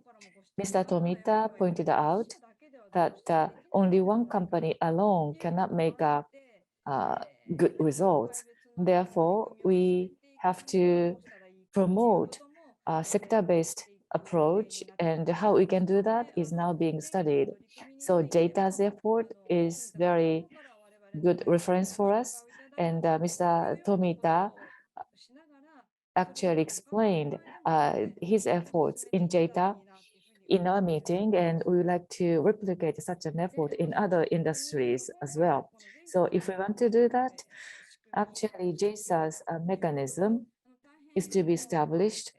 That is very good for companies because this is going to be handy and usable by companies. As Mr. Tomita explained, the companies have to take the lead. Company has to be proactive, and they have to seek cooperation with JESA to solve problems. Therefore, jessa needs to be user-friendly in the eyes of companies. I think that is an important aspect. However, jessa alone cannot provide all the solutions. Therefore, I think such a contact point mechanism have to be installed in each industry, and the industry-based platforms should cooperate with each other. In the beginning of 2000, if I remember correctly, a company is oversees conduct and behaviors. Regarding that, we received inquiry from NGOs. In order to solve the problem, we thought user-friendly contact point is very important. NGOs directly talking to companies involved would find it difficult to have their voices heard. That is why they came to us and we served as a bridge between NGOs and the company. However, bridge has to be provided by a neutral and third party, and this is the strength that we expect of jessa, and we would like to cooperate as Keidan-Ren with jessa. That's all. Thank you very much. Thank you very much, Nagasawa-san. This concludes all the presentations and commentators' presentations. Once again, I would like to express my appreciation to the speakers. When it comes to dialogue or engagement, I think we have to thoroughly talk with parties engaged, and that this has to be equitable and transparent and effective. And how could we ensure that kind of approach? So actually, that operationalized aspect will be discussed in session 2. So Mr. Ueda, I hand over to you. At this point in time, I'd like to conclude session 1. Thank you very much. Mr. Ujiie and speakers, thank you very much. At this point in time, we would like to break for 10 minutes. We would like to resume the session at 3 p.m. Japan time. Thank you.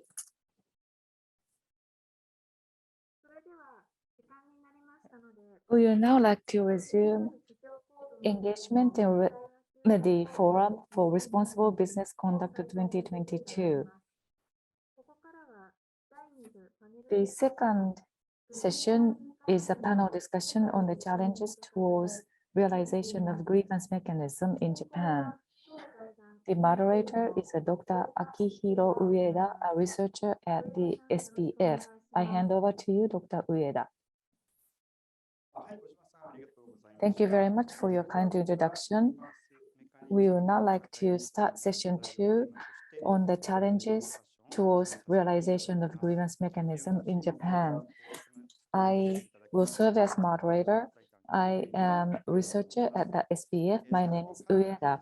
First of all, let me briefly explain the objectives of the panel discussion. In session 1, we talked about the jessas to be launched as a collective grievance mechanism. The announcement was made, and the objectives and mechanism was explained by Mr. Tomita and Mr. Kuramoto, and the experts provided their own comments.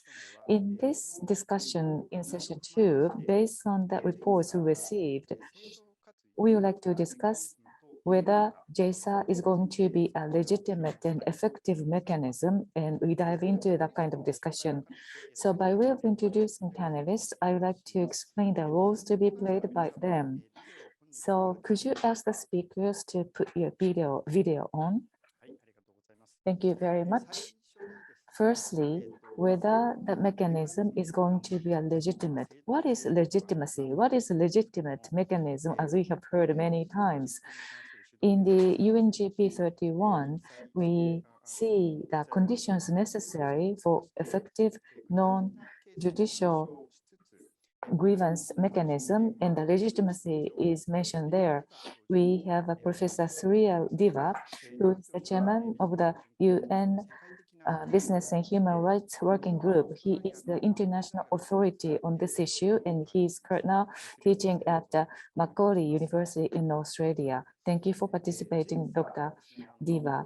Now, jessa, as Mr. Tomita explained, there are 2 projects and they were merged into one project. And Mr. Daisuke Takahashi, attorney at law, and Mr. Shikata were leading respective projects before the merger. Mr. Takahashi is the member of BHR lawyers, and you know him very well.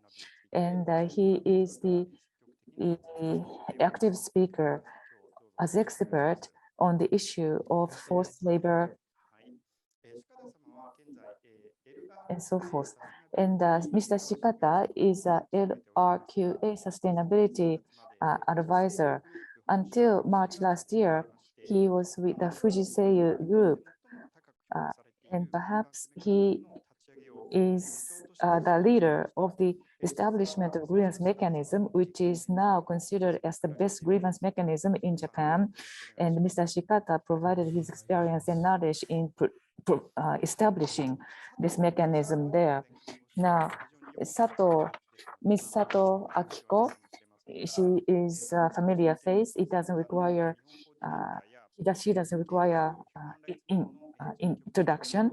And she is the Japan coordinator for BHR, Business and Human Rights Resource Center. And from the civil society perspective, I hope she is going to give us a harsh opinions regarding the legitimacy and effectiveness of jessa. Sato-san, thank you for your attendance. Now, let's start panel discussion. First, I hand over to Professor Diva to talk about what is legitimate mechanism. Thank you. Thank you very much. I hope you can hear me. Excellent. So thank you very much for the invitation. And it is really very exciting that we are having this discussion about a grievance mechanism which can be effective as per the UN guiding principles, in particular Principle 31. As we are running late, my remarks will be brief. I will focus on two particular aspects. I will make some brief observations to set the context, and then I will focus on what legitimacy means under Principle 31 of the UN guiding principles. In terms of the context, I think the role of operational level grievance mechanism is vital under the UN guiding principles, but we should also not overestimate their role. Rather, we should see them as part of the wider ecosystem of remediation. They cannot supplant or they cannot replace the state-based judicial or non-judicial remedy system. They can only complement, they can only supplement the systems which are there. And I think there is a huge paradox here, because if the state has a robust system of judicial and non-judicial remedies, we really don't need businesses to establish those grievance mechanisms. At the same time, when the state systems are not working and you're trying to rely on such mechanisms, the paradox is that they may fail to do their job properly. And I think that is where the wider ecosystem is crucial. We should not see JCAR or any operational level mechanism in isolation. You should see it in the context of what else Japan offers in terms of the course, in terms of national contact point, in terms of other mechanisms. I think that is something to keep in mind. The other issue that we should consider is that when we talk about legitimacy, this is crucial, of course, but legitimacy is only one of the 8 elements of Principle 31 of effectiveness criteria. So one cannot separate legitimacy and say, oh, let us just focus whether the system is legitimate and ignore other elements, because there are 7+1 elements. I'm saying 7+1 because 7 elements are applicable to all operational level grievance mechanisms, even state-based non-judicial ones. But the 8th element is relevant only for non-state-based. So for the present context, 8 elements are relevant, and legitimacy is only one of those elements. Now, if you look at the language of the UN guiding principles about legitimacy, two elements are highlighted. First of all, the mechanism should have the trust of the users who will file complaints. Secondly, it should be independent from any interference from the parties to the dispute. Now, based on these two elements and based on the experiences gained over the years and the working of different mechanisms, I would like to propose 6 concrete aspects which can be read into those two broad elements. First of all is beyond consultation. The mechanism should consult, but I think in practice, merely consulting the affected rights holders is not enough. We need effective participation. And I would like to make a distinction between consultation and participation. What we need is participation of the affected rights holders in co-creating a mechanism. Because consultation could be very vertical and hierarchical. And you can consult in a very symbolic manner. But participation would make it co-creation and effective. That is the first point. Otherwise, it will not be able to gain the trust of the people and it will not be legitimate. The second element is it should address power imbalance. Any mechanism, if it is not able to address the power imbalance, will not gain the trust of the people. Now, the power imbalance could be about lack of information. It could be about resources. It could be about lack of legal aid, because companies may have top lawyers to advise them. What about the workers working in a supply chain remote factory? They may not know even their rights, or they may not speak Japanese, though they are working for a Japanese company, right? So I think those issues of power imbalance are absolutely crucial.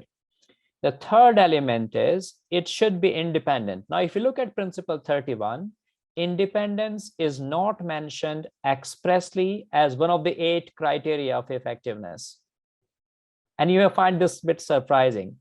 But if you read closely, legitimacy implies independence here. So the mechanism should have clear policies in place regarding conflict of interest. In terms of funding and budget, it should not be controlled by a party who is a party to the dispute. And of course, the appointment of the staff and personnel should be independent and transparent. The fourth element that I would like to highlight is that the staff who is going to mediate, arbitrate, or do any adjudication or trying to resolve disputes, they should be competent.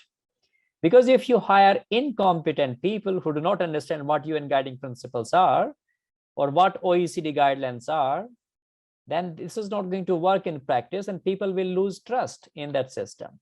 So you need to hire experts who are professional and who understand the cultural sensitivity. Because the sensitivity, both of the businesses as well as the victims, is crucial. The fifth element is responsiveness, in my view. The system should be able to respond. How do you respond? You should be able to communicate effectively with the stakeholders. And if certain stakeholders express any dissatisfaction, you should be able to respond and take some remedial steps. Because some issues may arise after a mechanism is established. So you cannot anticipate everything in advance. You cannot say that we consulted already the stakeholders when we created it, and now it is perfect, it is best system in Japan. No, it doesn't work like this. It's always improving. It's a work in progress, let me put it this way. So you create something, you collect feedback, you refine, you consult, and that is why responsiveness, open to listen to different stakeholders, is crucial. And the last point, and I will stop with that, is that it should be able to deliver effective outcomes. There is no point for the effective rights holders to approach a mechanism and that access to mechanism is effective, but the mechanism has no power to give any decisions, or it has no power to enforce its decisions. So what we need is also effective outcomes for the rights holders. So in my view, any mechanism, including JHR, it has to be considered legitimate if it can satisfy all of these 6 basic conditions of legitimacy. Thank you very much, and I look forward to listening to the panelists who know much more about the system that has been created than me, and I look forward to learning from them. Thank you very much for this opportunity. Professor Diva, thank you very much. Thank you very much for easy to understand explanation regarding legitimacy, important elements. There are 6 in your view: rights holders participation, addressing power imbalance and independence, and also it has to be professional and responsiveness, and also effective outcomes. Those are the important elements. Thank you very much. So based on that explanation we have just heard, I want to raise 2 major questions to Mr. Takahashi, Mr. Shikata, and Ms. Sato. So the first question is whether or not jessa is a legitimate mechanism based on the explanation we have just heard. Is it really legitimate mechanism? The second question, jessa has to be usable and effective not only for companies and civil society, but also, more importantly, abuse victims. jessa is going to be usable and effective mechanism for abuse victims. Please give us your view based on some evidence. Mr. Takahashi. Thank you. With regard to grievances, thank you very much for giving us a valuable view, Mr. Surya Deba. Of course, we are here talking about how to enhance the legitimacy and effectiveness. Mr. Toyota and Tomita and Mr. Kuramoto mentioned about it during the first part, and I would like to focus on legitimacy and effectiveness in my talk. First of all, as for the organizational legitimacy of jessa, how it can be improved. This organization did not place inside the company, but will be placed outside of the company. Does it have a full independence from the companies? Not really. That is a difficult point. However, this organization has a transparency and hope that it can be operated in a high degree of transparency. And Mr. Suraya mentioned about the legitimacy and other elements which are also relevant on the legitimacy, and I agree with him very much on that. So stakeholders have to have a good participation involved in the 6 elements, and participation is a key for stakeholders, I would say, broadly. That's what we are thinking. International experts can form an advisory panel, and also inclusive of NGOs. From the workers, representation will be made so that the stakeholder panel will be established, so that the platform per se will be legitimate. So not only positive remarks, but the criticisms will be welcomed. And as for the actual mechanism for receiving grievances, we've been thinking about it since 2 to 3 years ago. The Business Network Japan Global Contact have been thinking about talking about with the ILO and the OECD Center as an advisor and so forth. We've been thinking about how to go about this mechanism with a wide participation from a Japanese corporate. And we've been working on making the guideline for engagement and remedy. And we hope that along with the guideline, actual grievance mechanisms will function. There is a power imbalance, and also the informant or claimant should not be placed at a disadvantageous position just because they filed grievances. That point is very important. And also, independent experts or third party or who have a professional knowledge can get engaged in the grievance procedures. That is a design.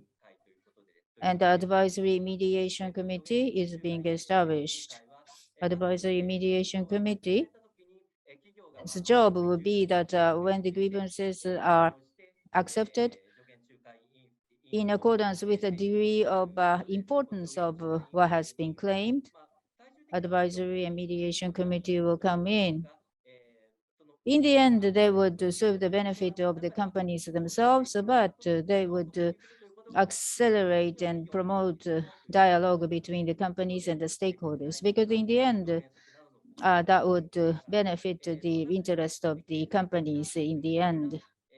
And constructively and practically, advices will be sought from the advisory and mediation committee based on the UN guiding principle. However, that's the aim that we are working toward. But this center is about to be established. In that process, we are seriously thinking about how to ensure legitimacy. Well, certain criticisms and concerns are voiced, but as Mr. Suruya had mentioned, responsiveness is very important. Stakeholders and companies, why do they come up with a criticism and the claim and so forth, and the responsiveness to that is very important. JSA is a platform where people can come in and voice their varied voices and views. And for both companies and the stakeholders, it will be like a social experiment where they can be benefited.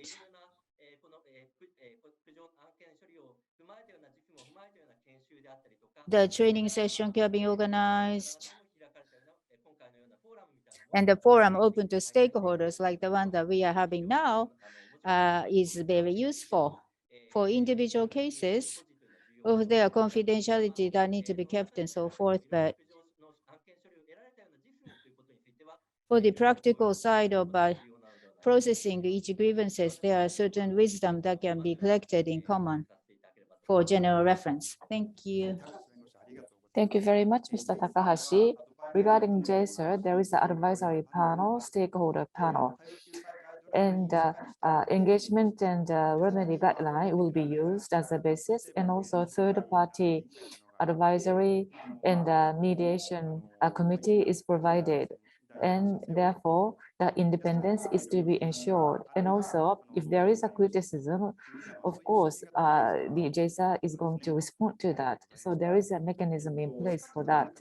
Now, Mr. Shikata, do you have anything to add? Thank you very much. So let me briefly talk about JTA's working group, because I participated in JTA's working group and designed or contributed to the designing of JSA actually. So from 1 p.m. today, we have been listening to various presentations, which were very useful and very helpful. And is it legitimate or not legitimate? On that question, of course, JSA is legitimate, or this is actually JSA is aiming to become. So legitimacy is aimed for, of course. So if I may digress a little bit, listening to the remarks so far, JSA is going to be born from now. It is going to be launched according to the current plan in April this year. We would like to launch JSA. Maybe the birth date will be April the 1st this year. So it is only a baby. It is going to be just born at that time. So based on the comments we heard today from various perspectives, also from the various experts' perspectives, we are going to improve JSA, and JSA is going to grow further.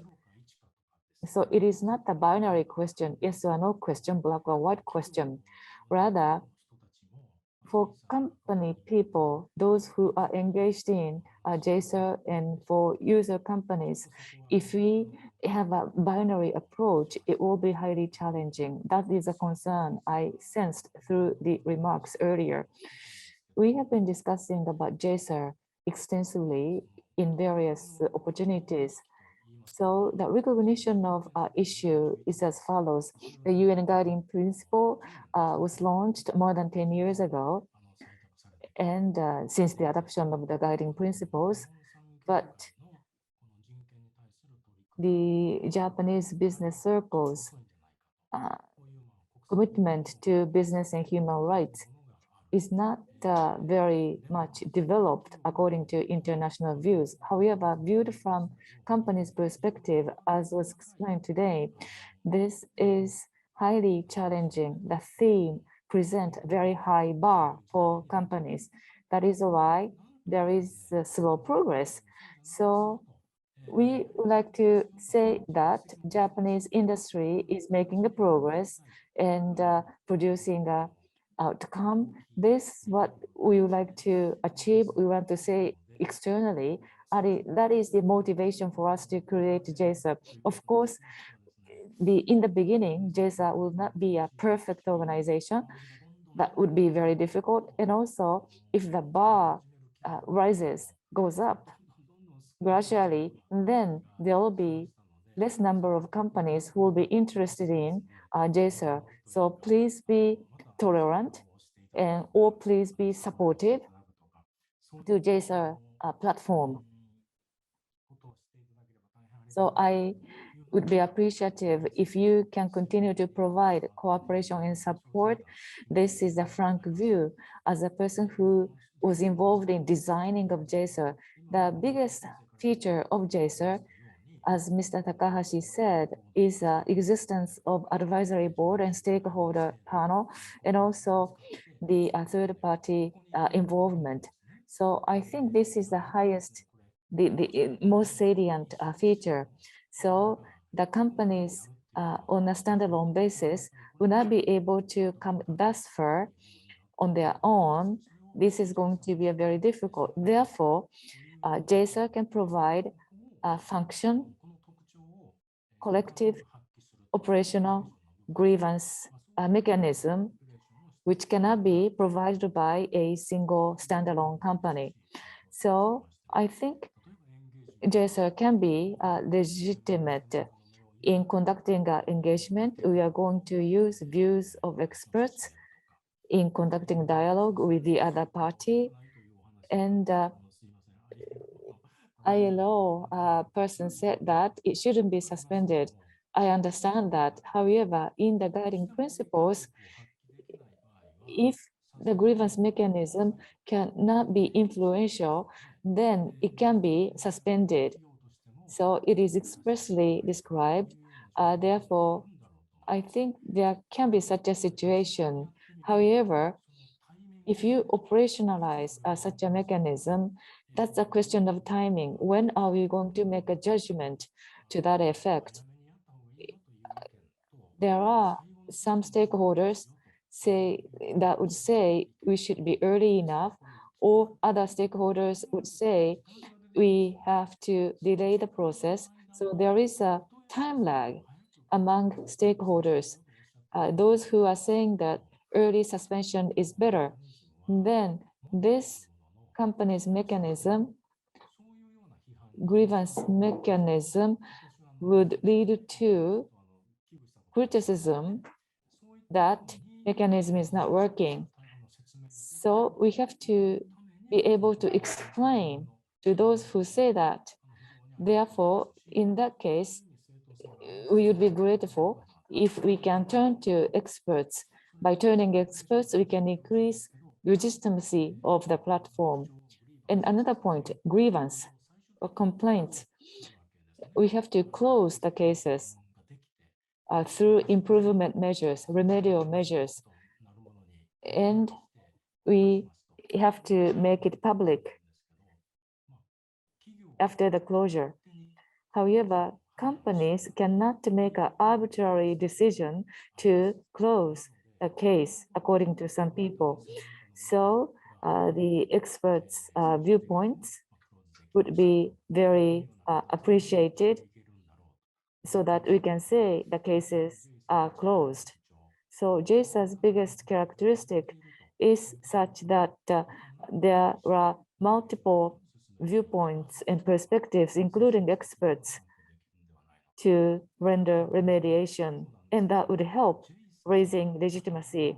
And last point, so for those who are engaged in that launch of jessa, I think there is a very good human network among these people, and advisory board and stakeholders panel have become more visible.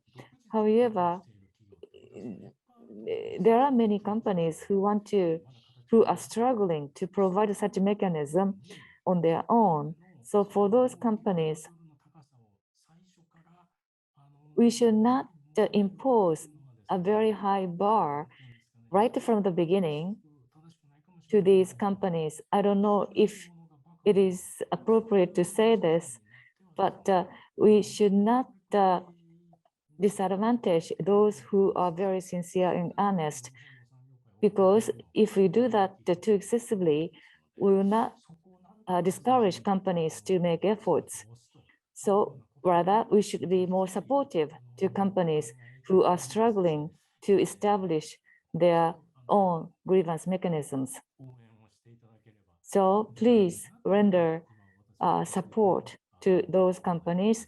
That is what I felt listening to everybody's comments. Thank you very much. Thank you, Mr. Shikata. So you want to say, please wait, because it's not even born. The baby has not come out yet. So we shouldn't criticize such a baby. And as Mr. Takahashi said, advisory panel and stakeholder panel, and also mediation committee will be established. So we have the mechanism in place, but we never know if this is going to be functional unless we see it in existence. In April next year, we are going to have that forum, right? And you are going to show us concrete results at that point. Yes, in April this year, it is launched, and also from July or so, it will be operational. And it is not definitive plan, but we are making preparation in that line. So we are going to have the good tangible results in the meantime, and we'll be able to report those cases in the next year's forum. Thank you very much. Sato-san, so please make a criticism. Well, thank you. This is the third symposium which is being held, so it has been an annual event. We had a virtual conference last year as well after the COVID, but I think environment for the business and human rights had changed greatly and inclusive of ourselves. Of course, all of us have made a contribution to make the environment better. And many comments have been aired today. And there has been a common recognition among the people that with regard to businesses and the human rights, there has been a delay in responses on the part of the Japanese companies. We need to address that seriously from the context of the engagement and remedy, inclusive of supply chain and so forth. Stakeholders, human rights risk, potential ones and actual ones need to be identified much more clearly. That's where companies are lagging behind. Prevention and the detection and the remedy of the issue has not been done properly because there are certain negligence on the part of the Japanese companies for dealing with this issue. I'm not saying that it's been intentional, but there are certain background which led to the foundation of guiding principles. Without knowing, the issues related to supply chain might get spread, which could give a negative impact on the stakeholders. That's why UN guiding principle was formed in the first place. But it's true that the Japanese companies' work on this is lagging behind, which means that human rights and business issues need to be addressed more seriously by Japanese companies. So that is a reality. Having said that, let's think about how we can make a legitimate system. The things I wanted to say had already been mentioned by Mr. Surya Deba. but maybe I could highlight the Japanese context here. Of course, there are many stakeholders out there, or rights holder. Rights holder part need to be emphasized much more, inclusive of the investors. We heard from a PRI as well. In a wide sense of the word, investors are also these stakeholders. But in the context of remedy, the rights holder have to come at the very center and front, like indigenous people, women, and the workers, and the labor union, and so forth, as the ILO representative mentioned. So there are certain concerns that people have over the system. And if the system is established overlapping with the previous ones, then that wouldn't make sense. The company's initiative need to be promoted and make sure that the stakeholders can be remedied as appropriate. Then that would be a nice thing. But which comes first? The remedy has to be provided to the rights holder in the first place. That's the beginning and that's the end at the same time. Also, what about the equity, power balance? Within the existing systems, right holders had always had a grave concern, like access to information, access to resources, and to legal aid. All the things was mentioned by Mr. Surya-deba. Within the Japanese companies, there are hotline systems established, as well as Japanese judicial systems and so forth. These areas have much room left for improvement. There are certain obstacles which hampers the access to the remedy. Then that would not be a good thing for the stakeholders. And culture of sensitivity needs to be established. Of course, the voices can be raised, but those voices tend to be disorganized. Rights holders think that something is wrong here, but cannot describe fully what wrongs are. They do not know how to express it. The organized presentation of the claim is difficult to do by the stakeholders. So labor unions or advocacy groups can help them in that regard. So voices and concerns raised have to be put within the context of human rights and hear them well and place it on the platform for engagement and have a professional advice available. Otherwise, people who raise the concern will be neglected and will not be paid full attention to. I was commissioned by Sasakawa Peace Foundation to conduct a research. And many of these stakeholders raised this particular issue, inclusive NCP and other international organizations. There are many grievance mechanisms set forth internationally, but there are certain problems to be found for each of the mechanisms. So we have to address that one by one in an attentive way. Because no one can get 100% score immediately. So co-create is very important. Having a full engagement from the stakeholders so that the co-creation will be done. That will be very important for assuring the legitimacy of the system. Transparency needs to be assured as well, of course. And lastly, may I mention that remedy has to be given. Effective outcome needs to be produced, according to Mr. Surya-deba. So what will be the effective outcome? within the guiding principles, there are many forms that remedies can take for. It can be monetary remedy or apology or restitution and so forth. But for the sake of a rights holder, what would be the most effective outcome? We have to think about that. That's why we have to carefully listen to what the stakeholders have to say. So inclusive of supply chain, business, and the human rights, the right holders are raising concerns. And a case study can be made out of each of the concerns raised. And we have to think about what makes the effective outcome. We have to know what the effective outcome that can be delivered.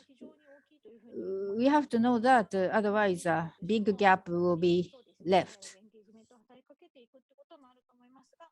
Dialogue needs to be enhanced as well. And viewpoint of a rights holder is very important in assessing what makes the most effective outcome. That's how I think. Thank you. Thank you very much.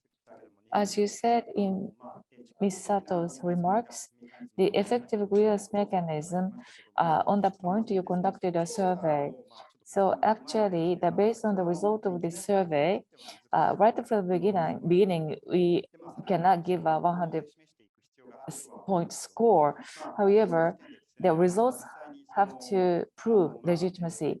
So actually, regarding the establishment of JSR, you have been involved in that process. At this point in time, what is the points you can give it to JSR? It's hard to say how much score I can give out of 100%. It's a difficult question. I never imagined. So with that wishful thinking, may I say maybe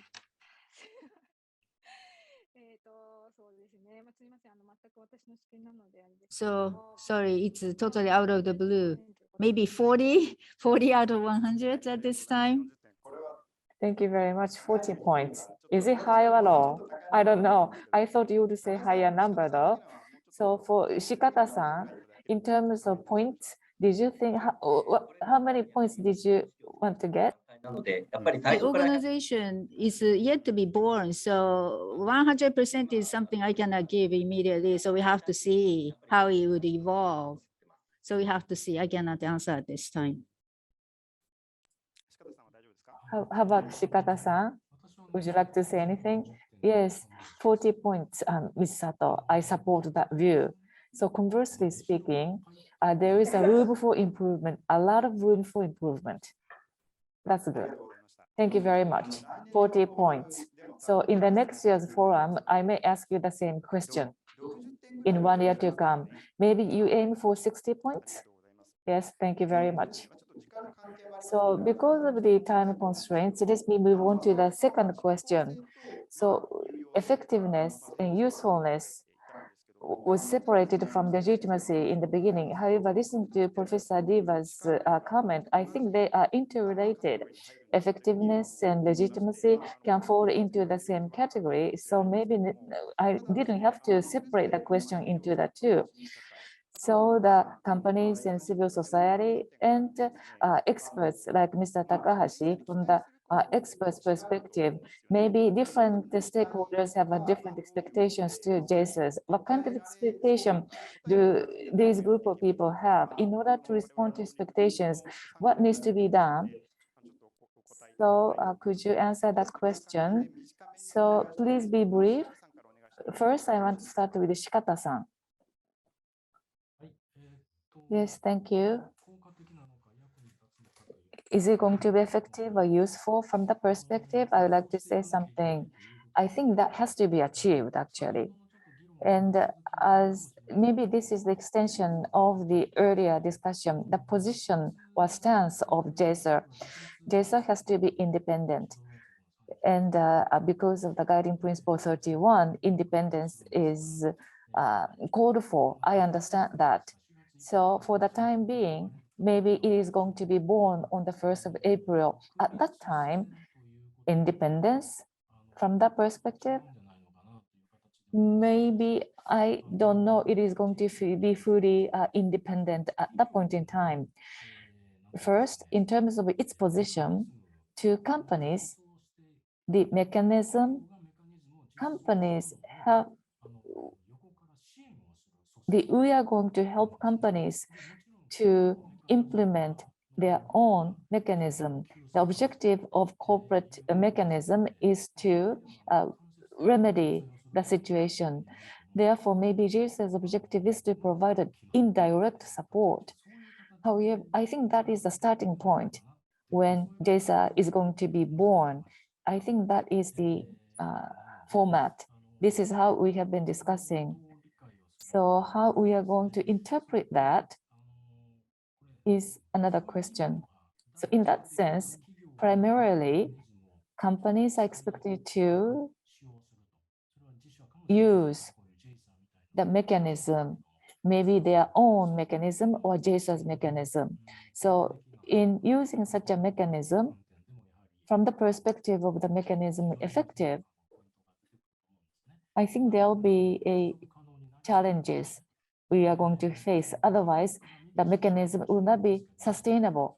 From the viewpoint of companies, if we look at only grievance mechanism and say this is a perfect mechanism, but it's not enough from the perspective of companies. What I want to say is that there are three requirements under the guiding principles. There are three points. That is routine human rights due diligence. And also, if there is a problem, the companies are expected to provide a remediation and policy has to be compiled. So these trinity. So all of three are necessary in order to proceed with a grievance mechanism. So if I may say something right, without policy of human rights, the companies cannot conduct due diligence or provide remediation because there must be the basis for that law or international standard. So in that case, I talked about suspension. If it is going to be suspended, that is going to provide a penalty in the face of violation of law. That is not something companies are looking for. So if there is a human rights policy in place, then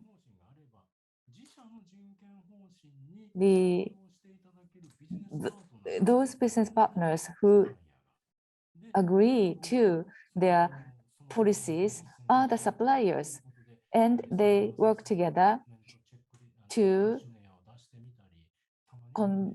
ensure human rights through self-assessment, questionnaire, and site visits and so forth.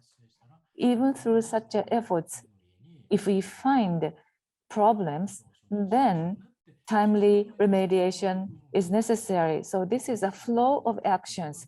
So all of three actions are needed to make grievance mechanism effective and helpful and useful.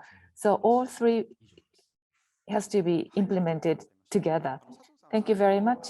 Sato-san, you talked about the civil society's viewpoints earlier and expectations to JSER, power balance, power imbalance question included.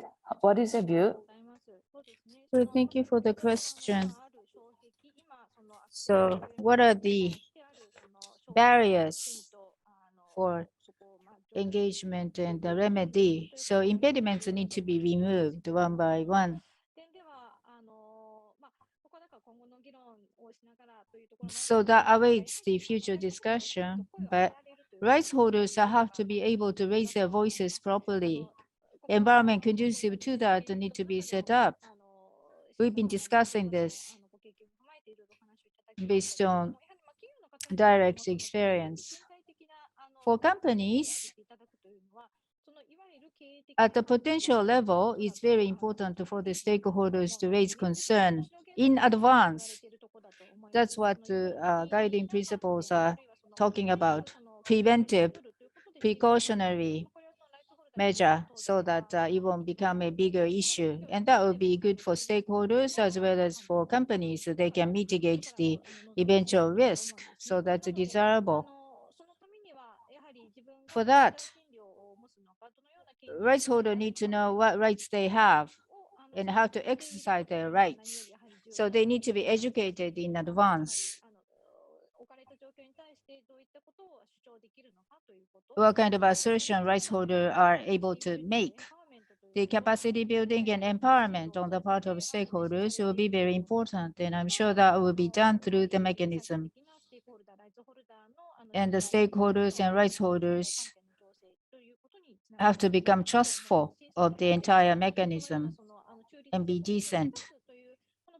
So neutrality and professionalism is very important, and independence is also important. Thank you very much, Mr. Takahashi. 使いやすさということでですね、企業にまずちょっ So と we are thinking about the convenience of the mechanism for use. Well, for companies as well, jessa has to be a very handy mechanism to use. So corporate convenience is also important. So at the JETA,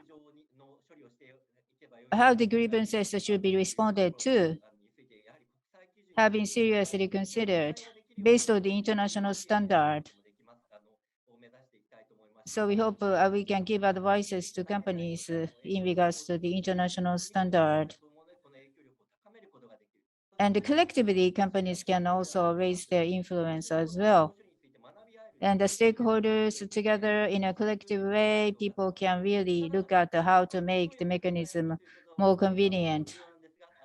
Be handy for companies, of course, on one hand, but as everyone else had mentioned, the mechanism, of course, need to be handy and convenient for stakeholder side as well. Mr. Surya Deva mentioned that companies' mechanism is one part of the ecosystem. And of course, we hope we can have a state-based human rights mechanism here in Japan eventually. But at this forum today on engagement and remedy, what will be the appealing point for the stakeholders? I think ease of communication can be a good appeal for the stakeholders. In this entire mechanism, it's thanks to you that company side people, NGOs, and everyone else have gotten together to discuss this mechanism. So this is a forum where people can gather and discuss. So I hope we can have a good platform on which people can get together and raise their views freely and serve the purpose of the jessa. Thank you very much, Professor Diva. Based on the discussion so far, could you give us your brief comment? And also the overseas grievance mechanisms, if there are successful cases, could you explain the key to success, the factors which contributed to the success of some overseas mechanisms? Professor Diva, please. Thank you very much. I think I learned quite a lot from the insights of the fellow panelists. I would like to make 3 remarks. I think everyone is talking about that this mechanism is yet to be born, so we should not pass any value judgment yet. We should give it a chance. I agree with that. At the same time, I made in my remarks the point that we need to allow rights holders in the co-creation. So even if it is not yet born, this is the time and the past when we were trying to work this out, that was the time to involve the rights holders. We're drawing the analogy with is not born yet. The baby is not born yet. But as all of us know, prenatal tests are very crucial. So before the baby is born, we do those tests. Why? Because we want to make sure that the baby is born healthy.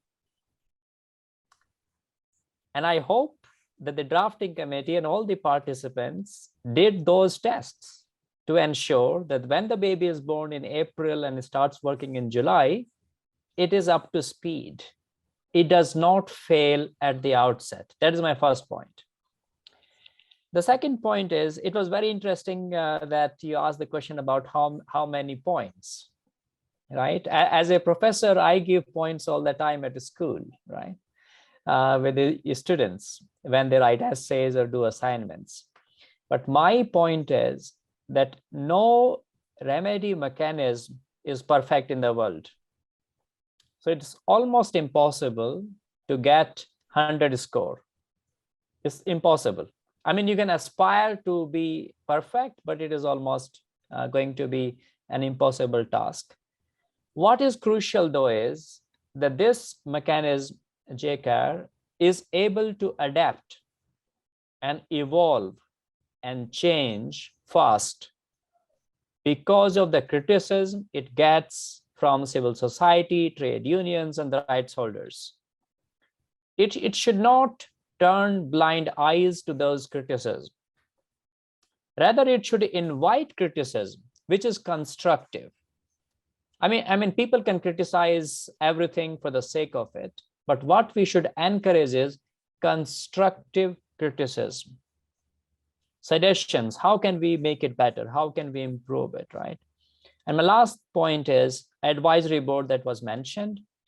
I think the function of the advisory board is going to be very crucial. But again, you need to get the right kind of advisory board. Those who are independent, who have the expertise, and who can look beyond Japan, I would say, because the disputes about Japanese companies are not going to be limited to Japan only. So your advisory board should ideally have diversity, have people from outside Japan, have gender balance, have regional balance, and those members can hopefully guide this very innovative mechanism to success, in my view. I would not like to name any success stories, unfortunately, because there is none in my view so far. And I hope that JCAR is one step forward in moving towards that. Thank you very much. Thank you very much, Professor Riva. Now, from this point onward, we would like to entertain questions from the floor, but we are running behind the schedule. We will not be able to entertain all the questions, but to the extent possible, we would like to entertain questions. There is one correction. Those companies who want to enter jessa program, is it going to be limited, that number of companies? And on online format, I responded, there will be no intention to limit the number of companies, but I found that there could be limitation of registering companies. So I have to correct that. Now, there are several questions. Firstly, regarding the grievance mechanism, is jessa going to be a binding force to companies? And also for those complainants, do they able to reject the results? Please correct me, Mr. Takahashi. I understand jessa does not have a binding power, in my understanding. And those who complained, or organizations, I think they have the right to reject. Is that right?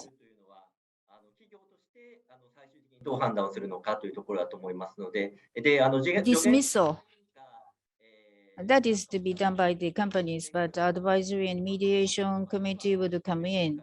So if no resolution can be found between the company and the stakeholder, then the advisory committee can kick in and offer constructive advice based on the international norms and so forth. So that is a mechanism. But for the companies and stakeholders, it's not that everything can be responded to perfectly, though, unfortunately. And there are other alternative remedy mechanisms available, and always alternative mechanism is open to anyone. Thank you. Once again, there is a question to Takahashi-san. the grievance mechanism of jessa, does that have a provision that ban the disadvantaged treatment of workers?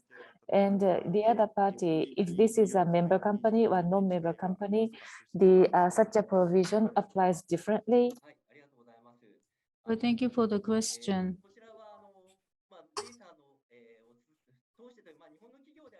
In case of Japanese companies, I think they are convinced that within this procedures, this is a grievance, and what happens if there is a conflict of interest and so forth, it's generally prohibited even under these kind of grievances. But within the supply chain, some problems may occur, and the buyers will be receiving the grievances and so forth, maybe. But as much as possible for these cases, jessa and the respondent side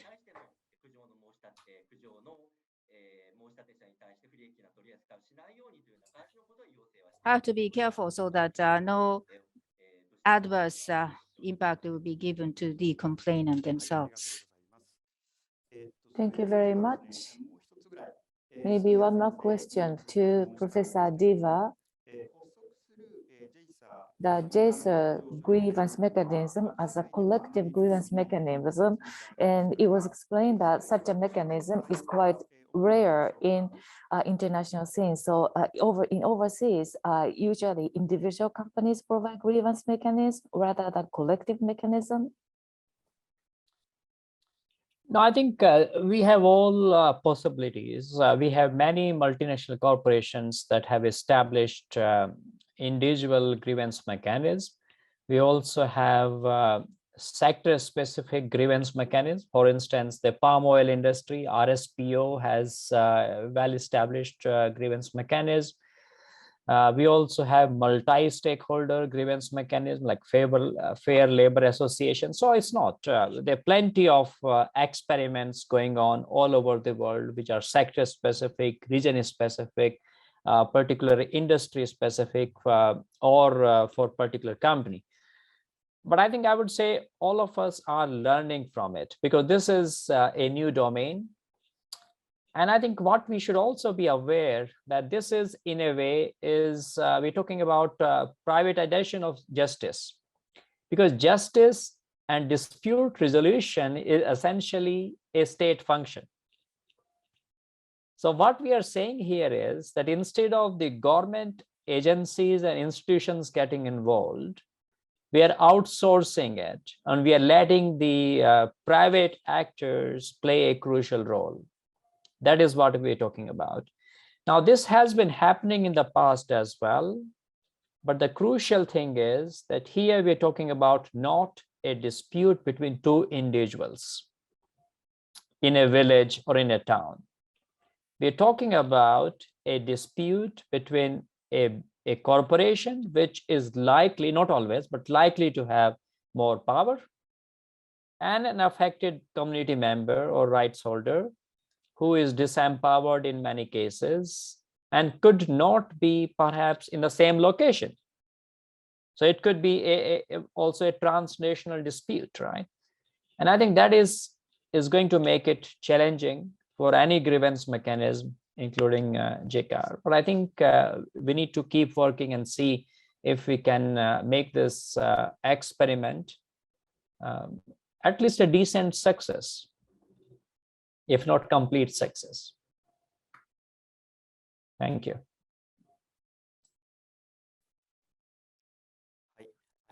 Thank you very much. We are out of time, unfortunately, so I would like to conclude the panel discussion at this point in time. The point is, we have to show through action, I think. So once again, around the same period next year, the fourth forum, personally, I would like to have fourth forum organized again next year. And at that time, we would like to discuss concrete, tangible results of jessa. Thank you very much, all the speakers, panelists. Thank you very much. Thank you. Thank you. Thank you, everyone. I hand over to you, Ms. Oshima.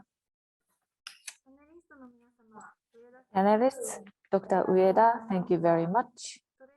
Now let's move on to closing remarks. Professor Yasunobu Sato, professor at Tokyo University and a member of BHR Lawyers, is going to give a closing remark. Thank you for your kind introduction. I am Sato Yasunobu. I am with Tokyo University. I myself, human security is what I am teaching at university in the Sustainable Peace Research Institute. There I am studying the business and human rights as well. And originally, I have been attorney at law on the human rights and the protection of refugees in Indonesia. And I moved to UNTAC to protect the human rights.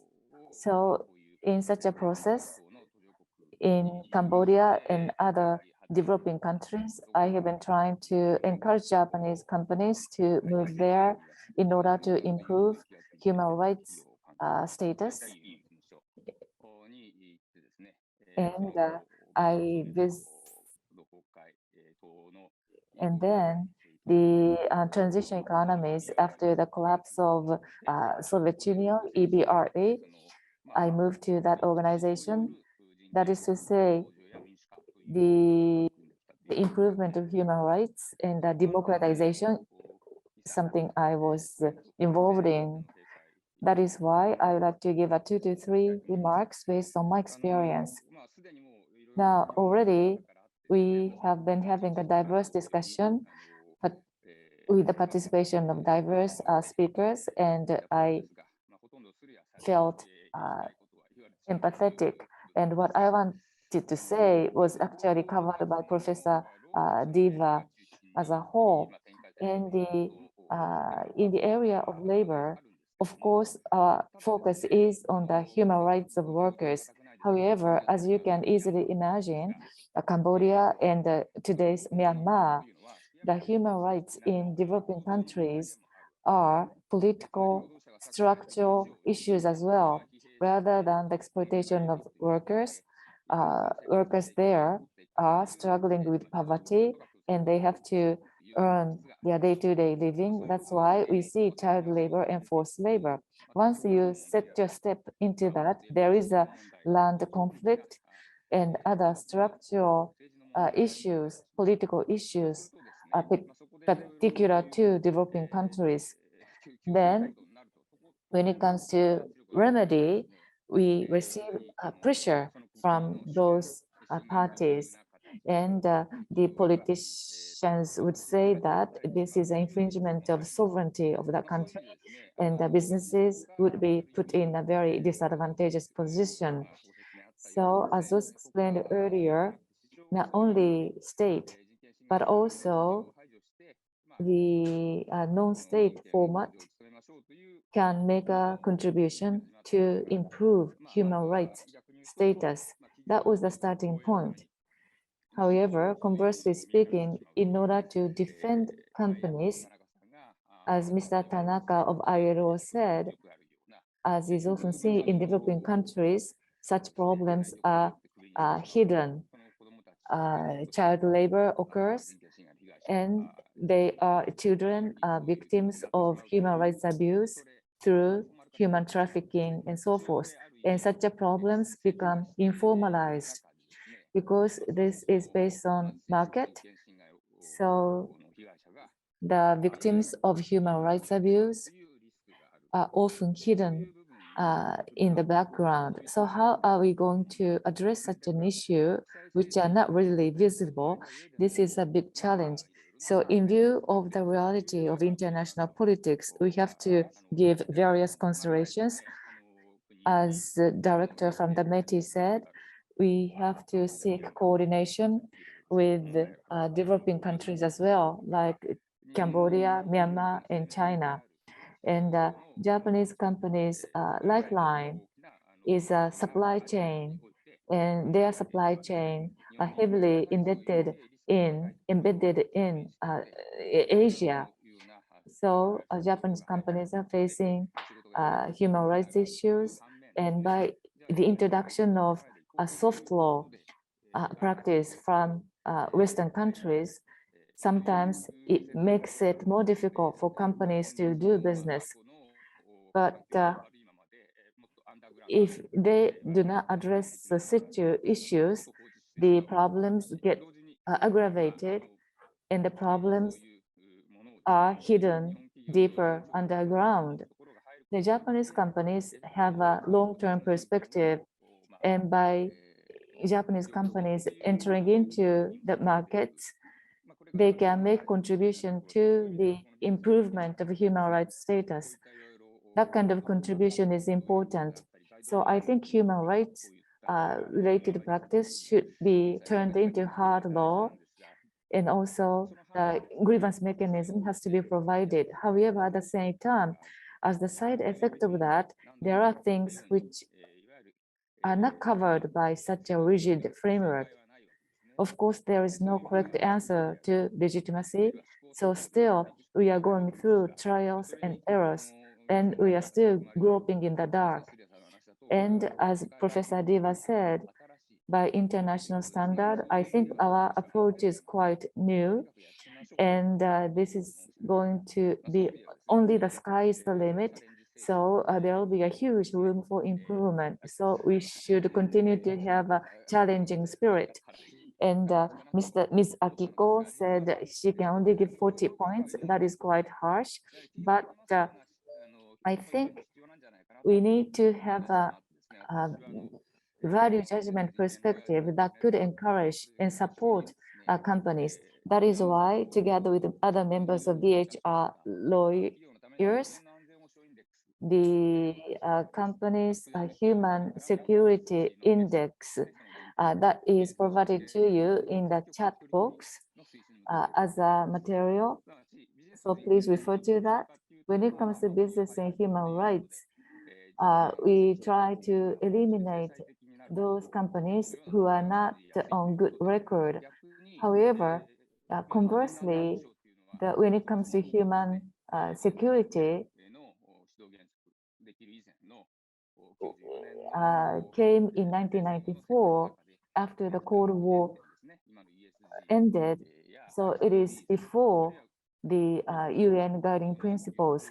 So ESG and the Global Compact effort of the United Nations started in the human security efforts. So going back to the basics, the protection is one axis. However, the other important axis is empowerment.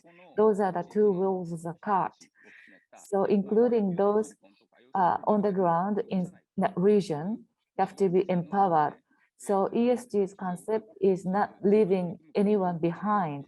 So by making efforts in there to provide employment opportunities and business opportunities.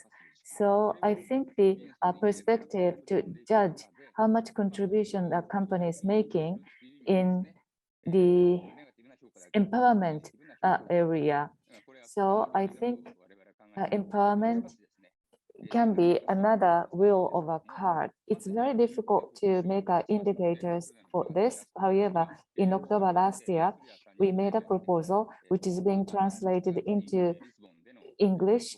And this summer, we are going to have a Lisbon conference, which gives us one entire session on this theme. And we are going to make a presentation there. So please use that index. And this is going to be a social experiment. We get feedback and comments to make further improvement so that the companies will be legitimately judged. And we can evaluate their strenuous efforts. So, as I said, this is another wheel of a card together with a remedy, a mechanism. So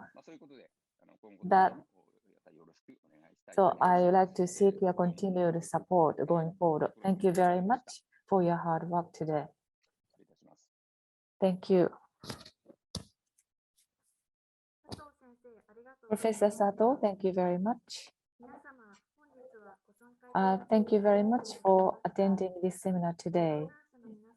And once again, I would like to express my appreciation to all the speakers. In order to make improvement on our program, I would like to ask you to fill in the questionnaire. When you exit from the Zoom webinar, automatically you will be transferred to questionnaire form. It is anonymous questionnaire. So if you have time, please fill in the sheet. We would appreciate it very much. Once again, thank you very much for your attendance.